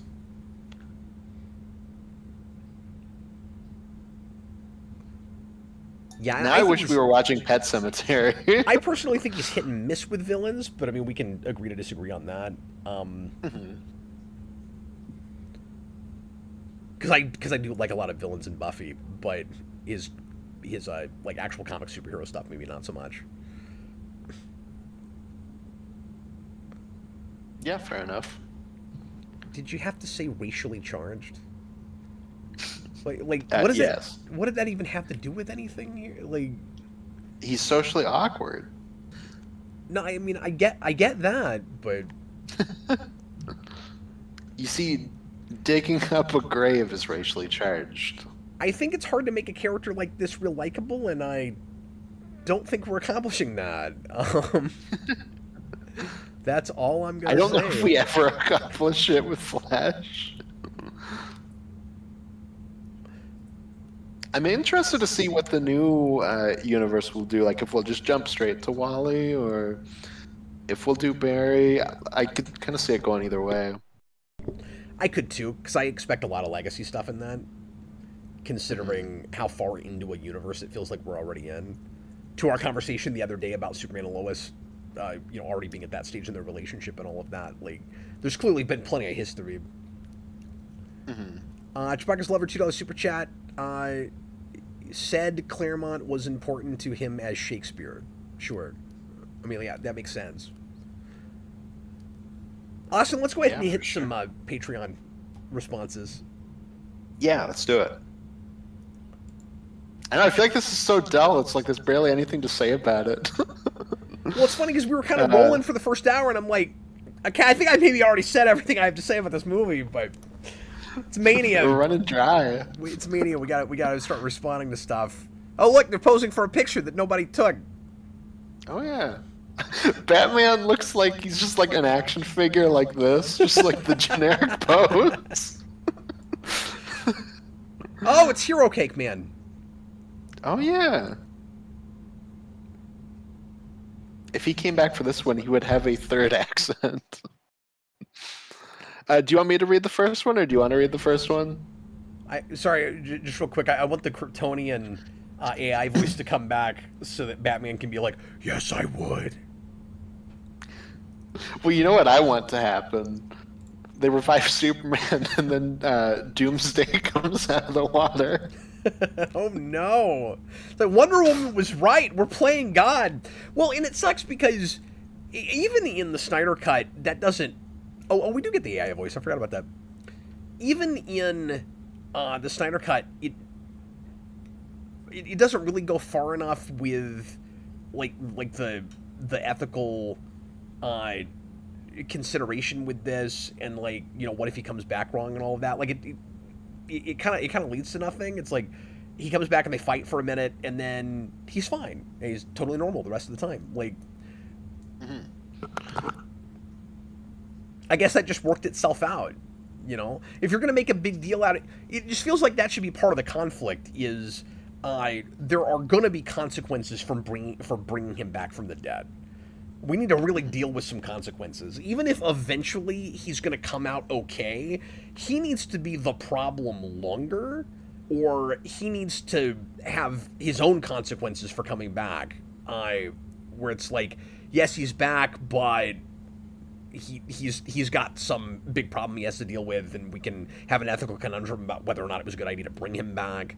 And it's funny, Whedon is having to come in here and do this because he did that with Buffy when she died and came back to life, where it turns out that she actually like went to a heavenly dimension and they ripped her out of heaven, and so she's really super depressed, having to be back to life because she was happy.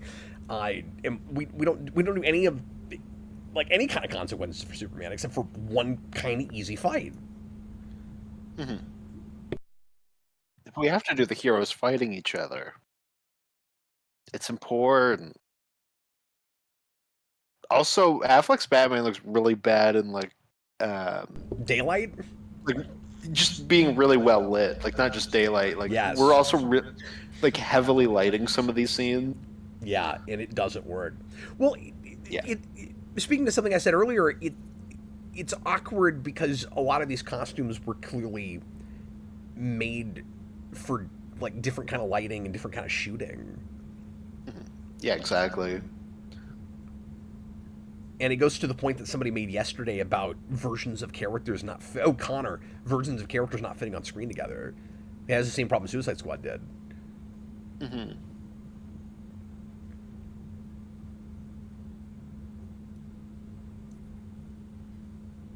Oh, we're about to get the Lion Cat. Oh no.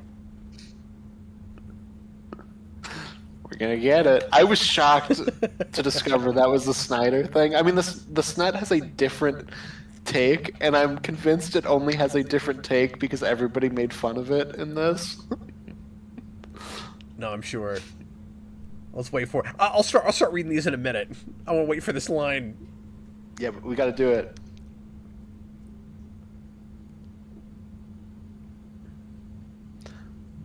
Although it might be when he hits Batman. Like it might be. Yeah, I think it's a little. It's here in a little bit. Why does he say that? Should we show our bellies? I get he's socially awkward or whatever, but what does that even mean? Like, where does he come to? What? Well, it's just a way of saying stand down. But like, why did he say that specifically? I don't know. Or is it because Socially Superman awkward. has his shirt off? Is that why he says that?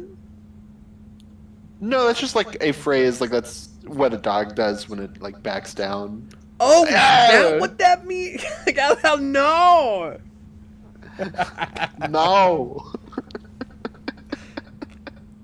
Okay, so I still think that's a silly line, but it's not as bad as I thought it was. I didn't know what that meant. I've never heard that expression. Yeah, that's what It has that to do means. with It's- dogs? I didn't know that. Yeah, it's because when one stands down, it will like lay down and like roll over. Okay, sorry, I'm dense. I didn't know that. No, that's okay. I'm not a big pet person. Like, I do have pets, but I didn't grow up with pets. So there's a lot I Yeah. just don't understand. Kal-El, no. When he first Wow. when he first shows up, he looks like perfectly lucid and normal. And it's just really strange that the heroes show up and then he just, like, in almost a programmed way, goes into, like, Terminator mode. Well, it's because Is it just because he's Cyborg Batman? shot him, I guess. Oh, okay. Oh yeah, we're about to get is Batman we're about to get the standing Superman here right theme now? I in a can't minute. remember. No, Batman shows up at the end of the scene, Okay, and so that's where we get he reacts to Cyborg. Oh, all right.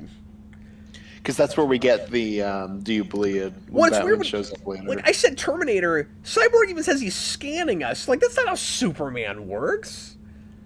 He's using his X-ray vision. He's scanning us. Here's where it's popping in. Where he's punching at him. It's like Okay. No, it wasn't a minor key though, and like I still don't like it. I'm with you, but it at least sounds more sinister. Yeah, no, they absolutely did that, but I still think it's weirder the way that we use the Donner or I keep saying Donner, the Williams theme. No, I agree.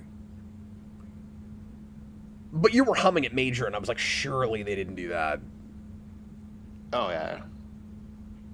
Kabams. Okay, does anybody else want them to just keep doing that back and forth?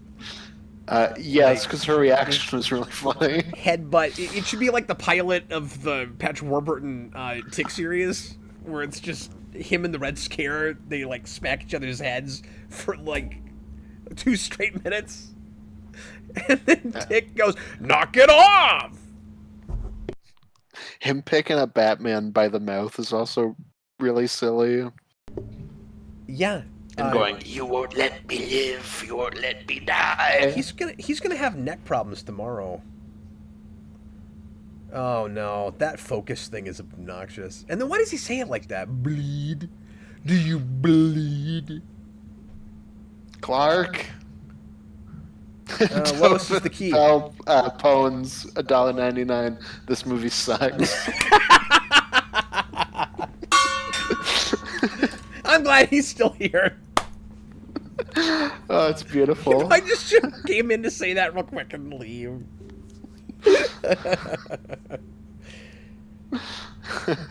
Well, and I know I'm a broken record, but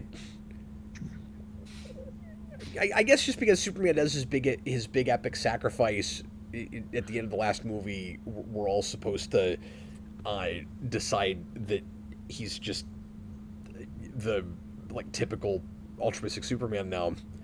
But when he picks up Batman by the mouth like that, and Batman's clearly thinking like, oh, he's not himself, I'm like, is this really that far away from the way he was in BVS? I mean, seriously. This is one of the worst parts of the movie, too. Hilarious. Like, this is a scene from Disaster movie. Yeah, it feels like a or a superhero movie. It's like you're doing a parody of your movie in your movie. Yep. And you're not far enough into your universe. I mean, this should never happen. But to be at this kind of a self-parody plays, like Batman lying on the grass saying that line, where he's just lost all credibility and intimidation and teeth. That feels like your 8th season of a CW superhero show. How is that happening 5 movies into this universe? That's a scene when his from suit's Flash very season stiff, 8. So also the fact that he's like, oh. Yeah. And then like, you smell good? What are we doing? How's that the dialogue? Like, did I not before? This was all so freaking awkward in the theater, and I already had dealt with really awkward stuff in BVS. Now it's awkward in a whole other way. Momoa just barked. And like, I don't think I expected this movie to be any good, but it was still probably more disappointing right after Wonder Woman, where I saw a movie where I wasn't constantly perplexed and bewildered by every line of dialogue. And I'm right back to that again. Every time someone said something, I'm just going, that was the choice? The way you wrote it, the way somebody said it, like that was the choice. Not every line of a lot of them, especially by this point in the movie.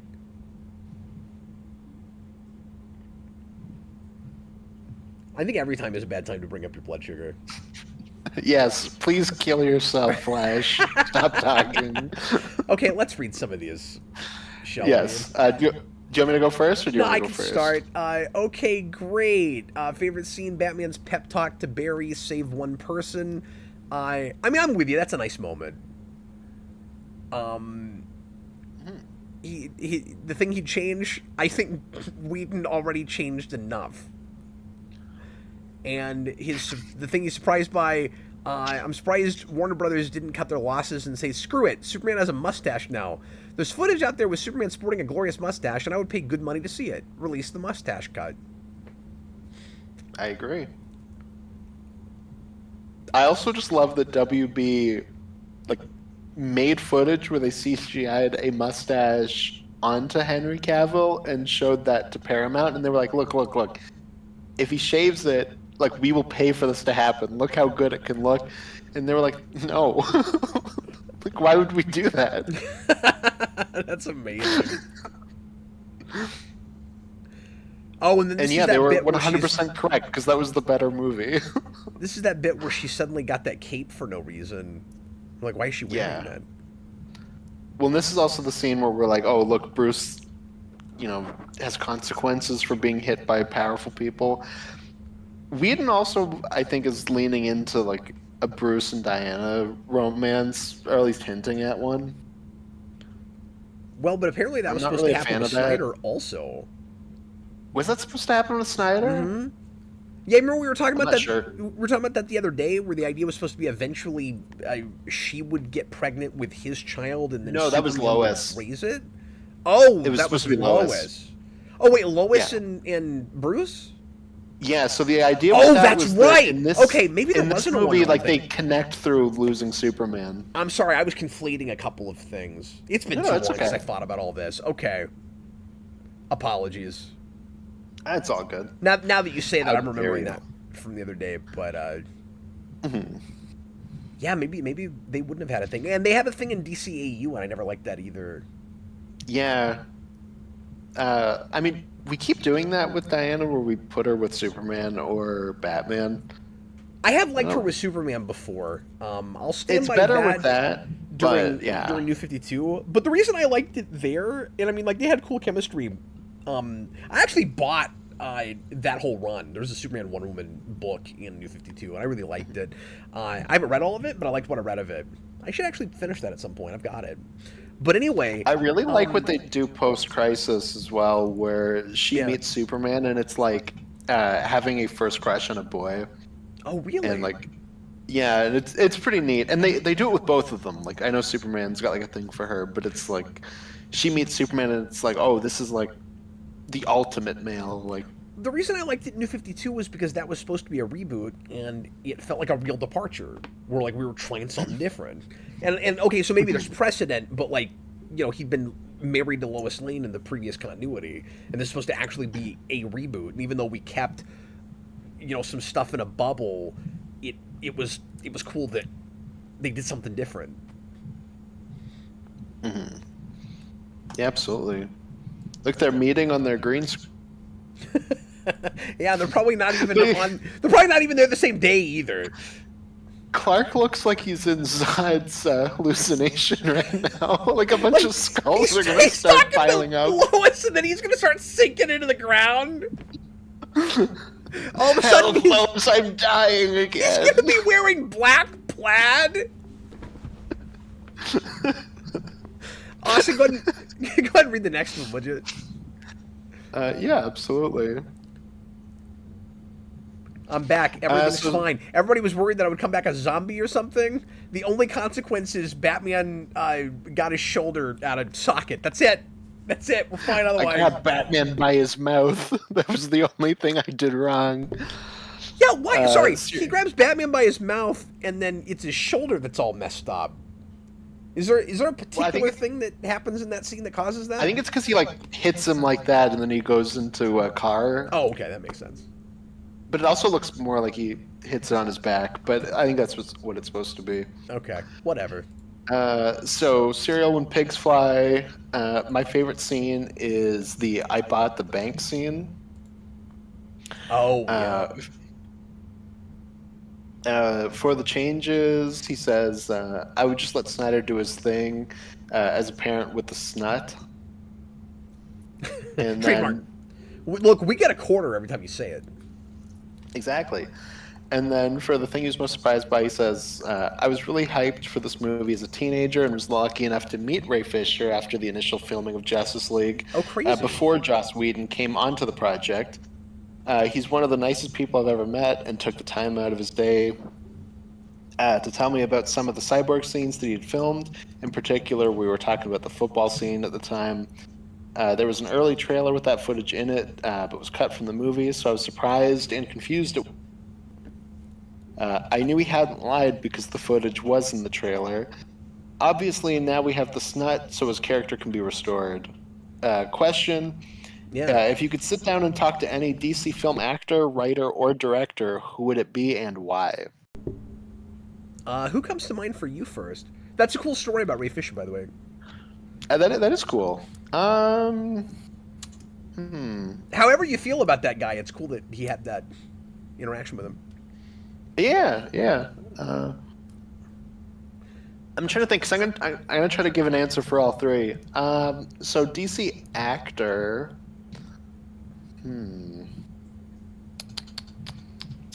I want Steppenwolf to say it every scene he's in. I want the end of every scene he's in to be for Dark Side. The red sky comes for Dark Side. I'm trying to remember because I know it's not here, but in the Snyder Cut, do we get Dark Side is anywhere? I can't remember if they did. I don't remember. Anyway, sorry. So actor. I mean, he's got like a smaller role, but I guess I'd love to meet Stallone. But in terms of like a bigger DC actor, I'm just gonna say Gal Gadot. I wanna meet Gal Gadot. Writer. But you would be so mean to Gal Gadot. I know, it'd be funny. Oh my gosh, that's not very nice. And then I don't know, writer I guess would just by default have to be Gunn. For me, it'd be Goyer, because he would give me lots of interesting information, and he's been doing interviews lately, apparently talking a lot about this stuff. That's true. I was just struggling to think of DC writers. Yeah, well, Goyer would be really interesting to talk to. I don't know if I want to meet Terry. It's okay. We know Ayer wrote Suicide Squad. Like I can think of a few off the top of my head.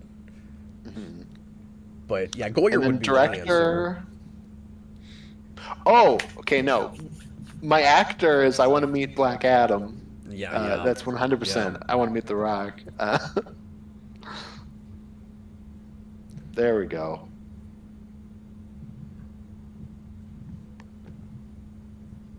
Yeah, I'm not sure who I would say for actor, because I'm afraid talking to Affleck about his Batman would just be depressing. Yeah, I feel like he just wouldn't talking want to him about Batman or Daredevil would just be upsetting. And Cavill would also be a little depressing, because like he can't feel great about what happened with all of this. Mm-hmm.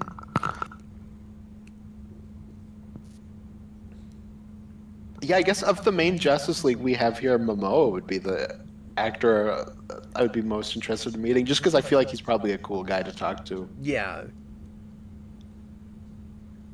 Yeah, that's the best answer I can come up with. Yeah.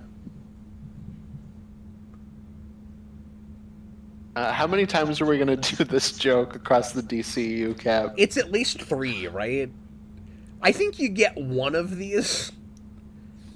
You get one. And I think Batman would learn after seeing this. Yeah. I also think if you're going to go to these kinds of places, because I'm not saying that I don't want some levity in these movies, but you got to change the whole aesthetic, which means you just can't go this far. Also, why did it make a lightsaber noise when he threw the lasso? Did you hear that? It was like, It didn't sound like a lightsaber, but it is odd that that's what it sounds like. yeah, it would just be a rope. Well, it lights up, so they have a. They are consistent with that. It has a sound effect in Wonder Woman also, but I think it's just way louder there. Okay. Yeah, I guess I just never really noticed it. Or at least in I that think movie. it does. Yeah, I never really noticed it. For dark side. For the dark side. Godot Wonder Woman in general, more so I guess in '84, doesn't tend to use her lasso much. She also never throws her tiara, which is a thing. At least I don't think. Okay, everyone knows you're Bruce Wayne. Why do you have to be using a voice modulator? Stop it. But it sounds cool, Cap. No, it doesn't. It sounds like Arrow in the CW. And I want this movie to stop reminding me of those shows. Stop it. Is it my turn to read a comment? Yes. Joe Turner, the everybody knows opening montage that somehow wasn't by Snyder is his favorite part. Yeah, like I said, I agree. What main thing would you change? Don't cut all the good scenes, like all of Flash and Cyborg's character work. The Flash is a superhero. He already knows how to save people.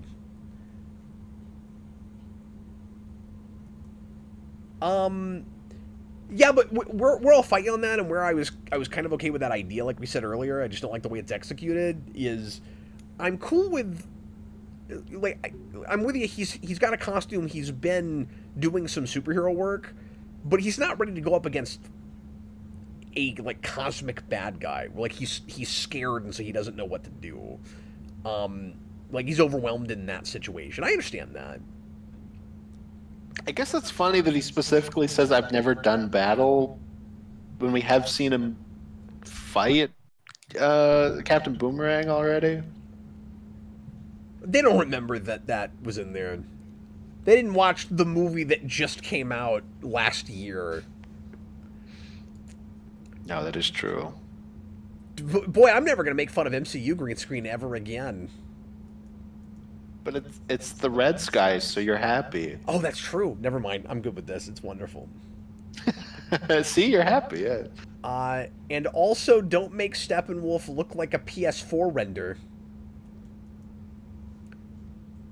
What surprised you most? That Warner Brothers thought this would work. Yeah, he's making a lot of my points for me here. I should have just read his comment and took a nap.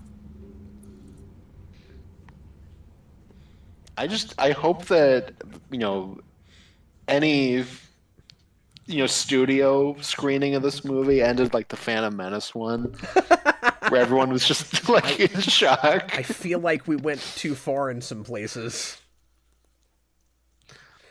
And Whedon's like, no, it's stylistically designed to be funny. You don't get that. I know that this kind of stuff is always shot on green screen, and it's kind of easy to tell when your actors, or much of the time anyway, when your actors were probably just kind of standing there staring at nothing. But somehow it's way more apparent here. Well, it's because they had no time. I don't feel like we're in a location. Mm-hmm. Once again, I said this about something else recently. Once again, this feels a little bit like the video that would play before you get on a theme park ride.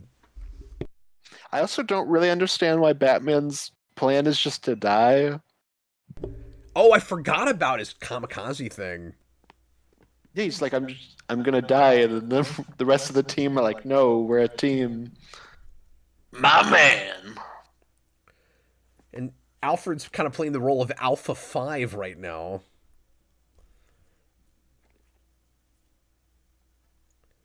No, but you're the one who's wearing sunglasses in a dark red sky area. Probably my least favorite of my Batman pop figures. No, it's a terrible Batman suit. I hate it.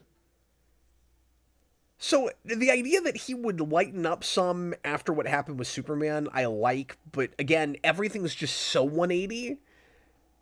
Like Batman's got most of the comedic one-liners, or at least too many of them, and so it's really weird when your Batman ends up being the comic relief, while he's also supposed to be one of the characters with the most tragedy and pathos. Not just because of your typical Batman stuff, which hardly comes up with his tragic backstory, but in the mess he made in killing Superman.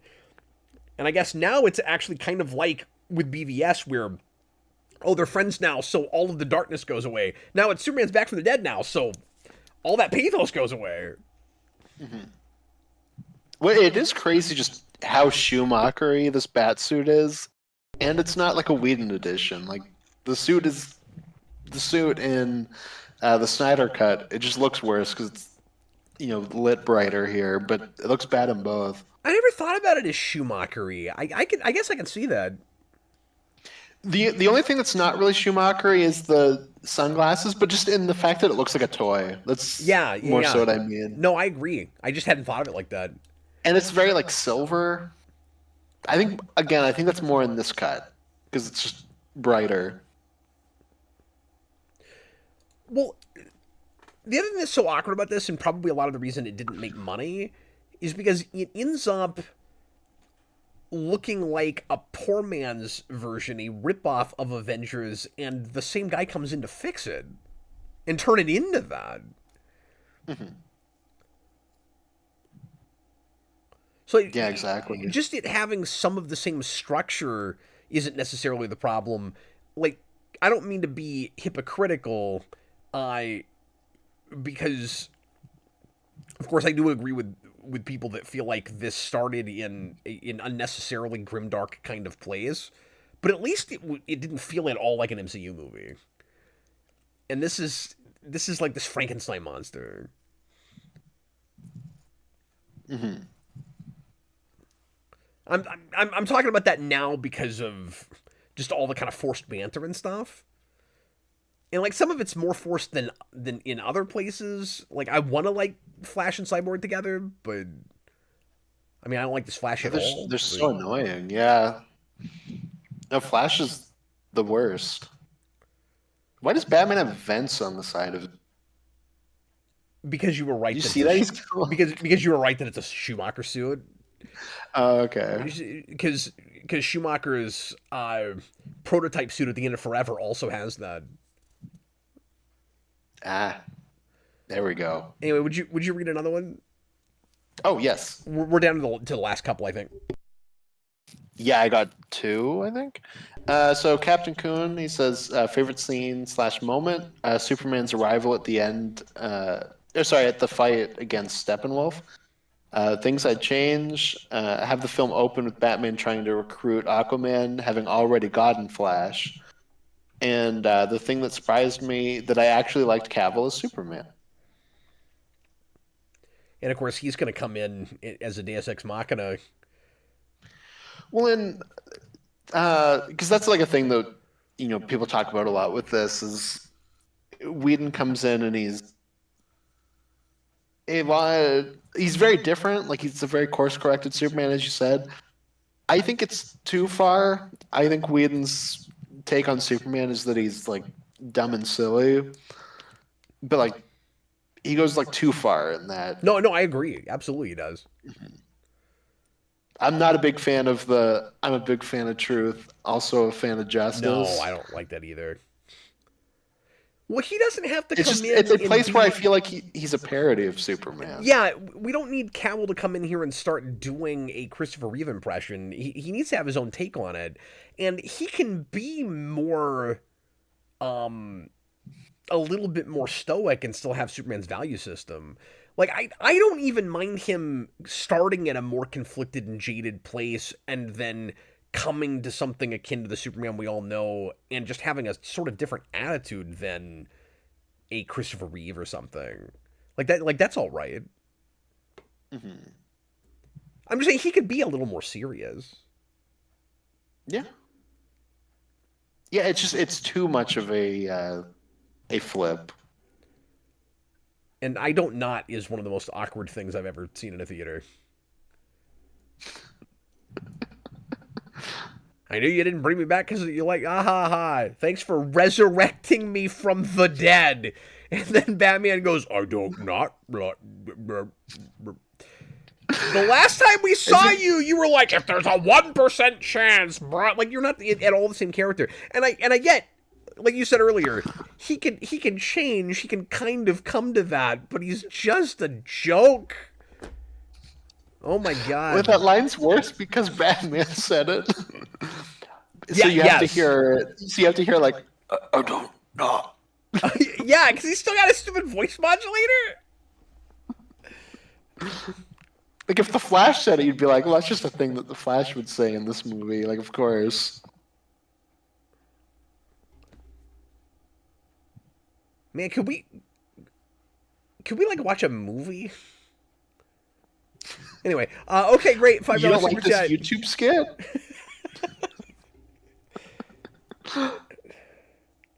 I don't understand this character.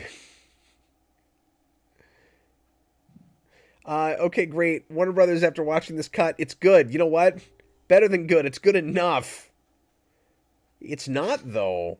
And you can see that with box office. In fact, I'm going to look up the box office again because I don't remember just how poorly this tanked. I want to say it was like 400 million. Maybe 300 million? No, it did 660. Yeah. But a big part of why it tanked is it was really expensive. No, it was insanely expensive. It actually did a lot better than I realized it did. Mm-hmm.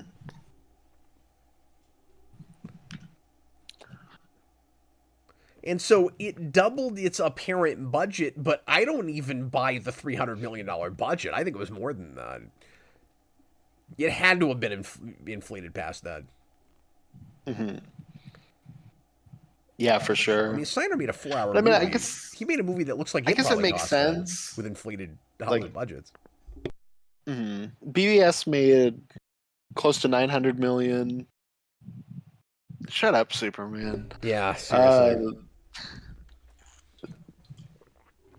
My toes hurt, man.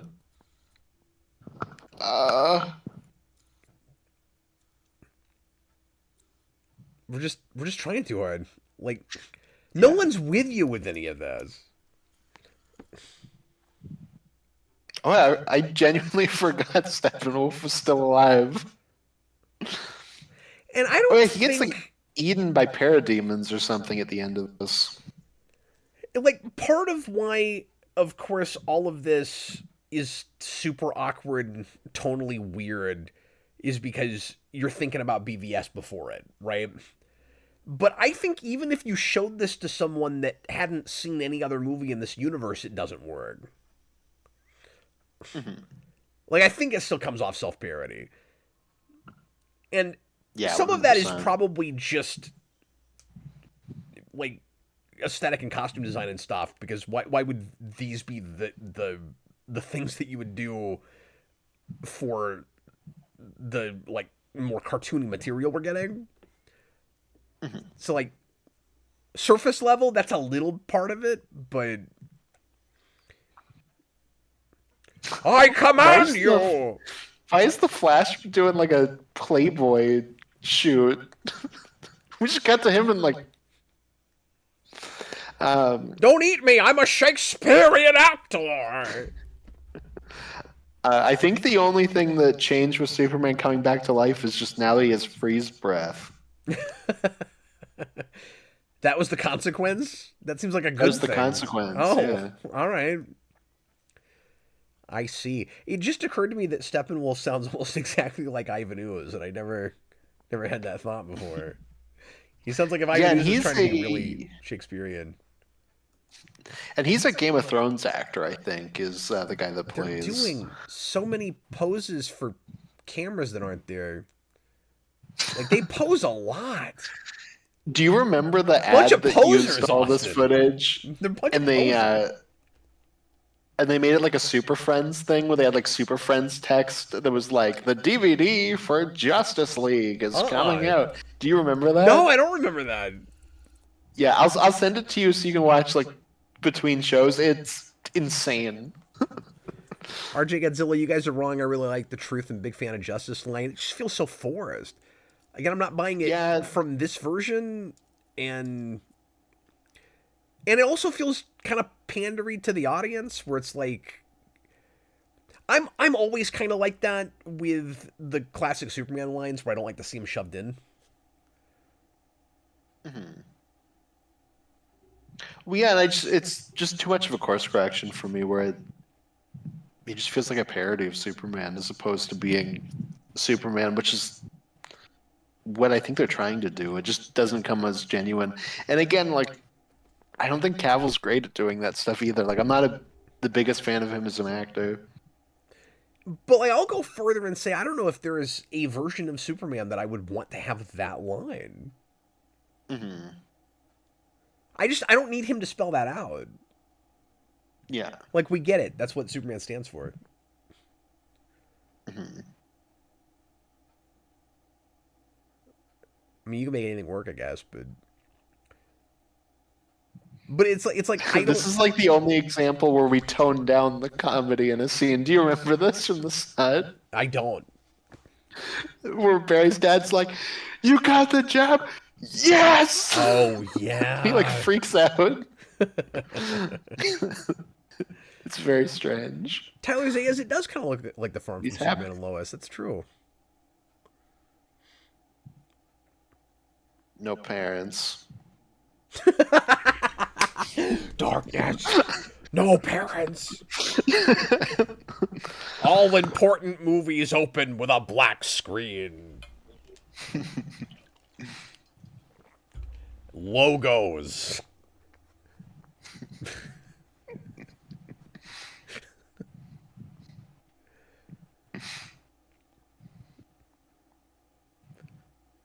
I know I'll be all by myself on this because nobody else will care, but now I want to do like Lego DC Mania. I'll just do all those. Oh god, there's a lot. Yeah, but they're all short, That's true. and none of them are terrible. Like they're all fun.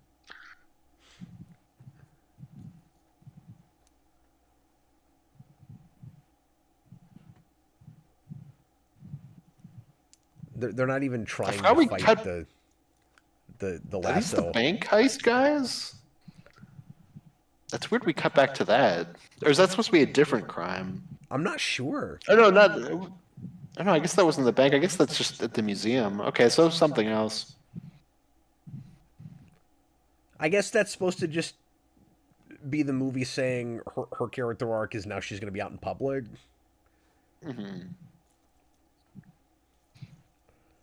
Quick, put your glasses on. Quick. Oh, okay.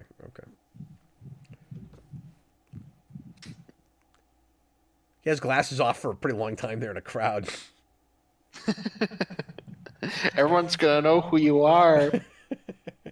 Don't you know how secret identities work? Superman! Justin Hayes, best scene specific to the theatrical cut. Batman telling Flash, just save one. That speech is pretty good, and I actually kind of missed that in the Snyder cut. What I'd change, maybe a cop-out, but they trimmed too much. The two cuts are quite a Goldilocks situation, with the Snyder cut way too long and this one missing far too many crucial pieces. Yeah, we talked about that earlier. Biggest surprise, the tone shocked me in theaters. I expected it to be odd mixing two directors like this, but it is simply bizarre. And it's bizarre like Suicide Squad. I mean, like, they feel like totally different movies, but it is like weird tonal clashing in the same way Suicide Squad has it. Because that also kind of feels like two different directors made it. What's that? I said, but way worse.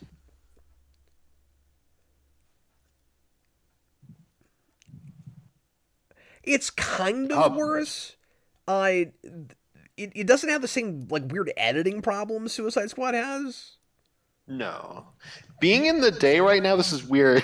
Weird to say, but Superman looks worse in the day because it's really obvious that he's wearing like a silver thing under his suit. Yeah, you keep and it talking makes about him that. look like an action figure. Can I be honest with you? I don't know what you're talking about with that. Like you keep bringing that up. Look at Superman. Look at how his muscles are shinier, and then there's darker parts around it. He is wearing a silver suit under the blue suit. That's what that is. Okay, I thought that was just the design of that suit, where it's just got like intentional patchy sections in it that you can't see unless you No, light it a certain way. that's how they get that like patchy look. Is that he's wearing like a different suit that like highlights the muscles under it.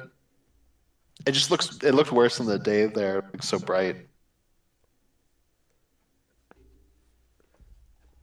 Sorry, were you Okay. finished reading that one? Yeah, yeah. Okay, here I'll read the last one for Sure, me. go ahead. Victor, he only has Justice League, so I'll only have two next time. Same here, actually. I've got somebody that only did one. Or, yeah, yeah. Okay, he says favorite scene is Batman's just save one person speech to Barry. That seems pretty consistent for people. Things I change: don't hire someone to handle your reshoots who is the polar opposite of your director. I can't believe I have to say that. Yep. Things that surprised me: I was genuinely surprised how bland and uninspired basically every single scene is. This is the most rice cake movie I've ever seen. Rice cake!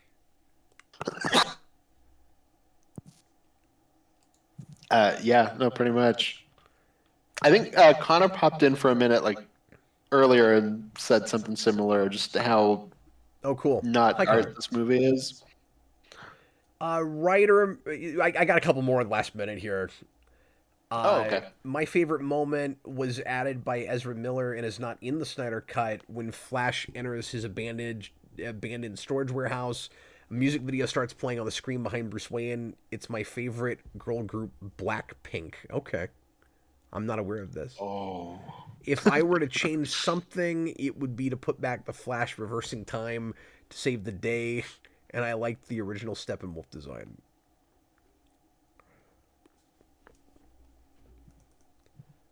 I forgot this song was in the movie because I think this was It was in the in the trailers, trailer. yeah. Yeah, and then he also says, "Oh, I'm sorry, he's got Aquaman stuff for later." And then Chewbacca's lover says, Oh.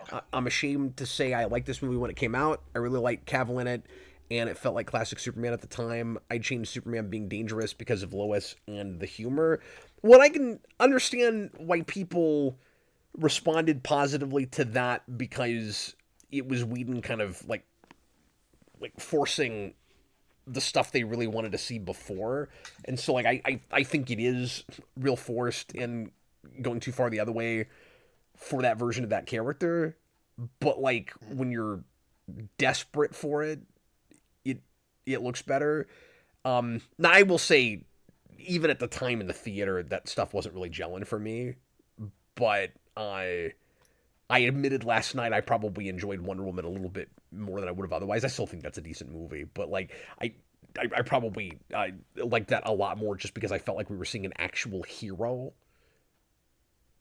to at least some degree. Yeah, and I was dragged to see this in the theater. Like I had no interest, Yeah. and Fair enough. Look at it. it was and it was a mess. I walked out and I was like, that is the bizarre blending of two creators I'm not keen on. Yeah, I remember Sarah liking it fine and never mentioning it one time ever again. And she wasn't keen on Man of Steel and skipped BVS and liked Wonder Woman. So she was in kind of a weird spot with this where like all she had really seen was Man of Steel and Wonder Woman. Yeah, that must have been weird going into, because BVS is like the big thing, obviously, that this is continuing from. Yeah. I don't even know if I told her about Superman dying. Like, I don't even know if she knew that going in. I can't remember. Sarah has watched BVS exactly one time, and that was It was Batmania. in another Mania. Yeah. So Yeah. she's only seen that with me talking over it. Me and Eric were talking over it. That's funny. Nicholas Bodo, this must have looked ugly in the theaters. Not only did this movie look incredibly ugly in the theater, not only was I dragged to see this in the theater, but I was dragged to see it late and had to sit in the front row Oh my at the god. far right. Are you So I had serious? to look. I had to look at this movie like this. Tell me it at least wasn't an IMAX screen. It maybe was like a bigger one, like the what is it, like Ultra AVX or whatever. It wasn't IMAX, but I can't remember if it was regular or that one. But no, I had to watch the entire movie like that. You unlocked a memory for me. Thank you, Nicholas Bodo. One of the worst theater experiences. Robert says bringing on an entirely new director to fix the movie was an enormous waste of time and money. They should have just cut down the movie they had and released that. Yeah, I was saying that earlier. I still am so perplexed as to why they did this. Yeah, I mean, just every choice was baffling. Because, like I said, it comes out as if they know it can't be salvaged. And we're saying this in hindsight. Maybe they just figured Whedon could work some kind of magic with it, and it would be a lot better. And then when they test screened it, they went, "Oh crap! It's just as bad or worse. Whatever." Like, I mean, everybody makes mistakes. I guess in their defense, I can sort of kind of see them go, maybe we can salvage this with Well, I think somebody with a track record, and then yeah. they saw it and it just didn't work. I don't know. No, I think that's exactly what happened. I think they went, look, everybody hated BVS. There are people that really like that movie, but that Man of Steel is mixed. BVS is much more on the disliked side. People loved Avengers. Avengers is what we want. That's what we're aiming for. Bring that guy on and make him do Avengers. Make him turn this into Avengers. Yeah. And that's where I then we can't will have defend them. Is that's so superficial, and you can't do that out of somebody else's vision. Like, you'd have to start completely over, and even then, it's a bizarre risk because now you're following up something with from somebody's vision with the same characters and designs and stuff with something completely different, but like at least it as a piece could have been more cohesive. What you do is you bring in a if you have to change it, and again, I don't know why you would do this instead of just cut down what you had, but you bring in a workman director that can maybe ape somebody as opposed to somebody like Whedon, who always turns out more or less the same kind of product. Like, he's got his own style. You know what his stuff's going to look like. And like you said, but that's what they wanted. You can't make a Whedon movie out of a Snyder movie. And when I say it like that, it's the dumbest thing anybody's ever tried. You tried to make a Whedon movie out of Snyder footage. Because, and I thought of this earlier when we were talking about the Lester thing. I forgot about this. Really what it is you're making Batman 3 with Burden, and then at the last minute you hire Schumacher to do exactly Batman Forever, and like that's when you flip. Like, right. It's also that. No, that's a good point. So I remembered this after credit scene, but I forgot that it opened with the fake Lex. I totally forgot that was in there. That might be in the Snyder Cut. I'm not sure. The real question is, why did Whedon say yes? Did he want the challenge money? I want to know. Well, somebody speculated earlier that they might have offered him like carte blanche on Batgirl or something because he was already in their stable working on stuff. So that's plausible. I could see that. It's probably that. There's also stuff in Age of Ultron that I feel like is him directly being like, I hate Man of Steel. And I think there's also probably part of him that went, I get a chance to fix this thing that I hate. But then it looks like such a half-hearted effort. I mean, he had 3 months to do it. Or like roughly, I don't know the exact amount. It's really quick. That's fair. But I don't know, it almost oozes regret to me. Where it's like, oh, I shouldn't have done this. That was a mistake. Yeah, I mean, it does seem like by the end of this, he was at least able to look at it and go, yeah, that sucked. Yeah. I mean, I guess at least he was self-aware about it. How much does Must it suck for that guy that he got cast as Deathstroke and then never got to do that? That is pretty funny. I also did not need a Batman movie where Deathstroke is the main villain, so No, I'm fine that didn't happen. Yeah, just make a Teen Titans or a Green Arrow movie if you want your Deathstroke. Yeah, just make Teen Titans. But we can't do that, so. I mean, they would have gotten to that eventually, I'm sure. Instead, we ended up with a 4-season Titans TV show that looks like it's right in line with this universe. Like, that is so Snyder inspired. Yeah. Well, you got the F Batman bit, just like the F the world bit in the Snyder and the Snot. And the Snot, yeah. We got to make sure we say it right. Well, thanks a lot for watching, everybody. We're going to go ahead and shut this one down. We're going to take a break. If you want to join us for Aquaman, we'll be back in about 10 to 15 minutes. So don't go nowhere if you're planning on watching that with us. Otherwise, thanks a lot for joining us for this one. And really appreciate all the support with Super Chats tonight and patrons. And once again, if you want to weigh in on the next one or any of the others, patreon.com/geekvolution, $2 tier, and you can just respond to the post that I made there. We will see you guys in just a little bit. I was Captain Logan. This was Austin the Day Ghost. Yes, see you in a bit, guys. Thanks again for hanging out with us with this insane stream series. Goodbye.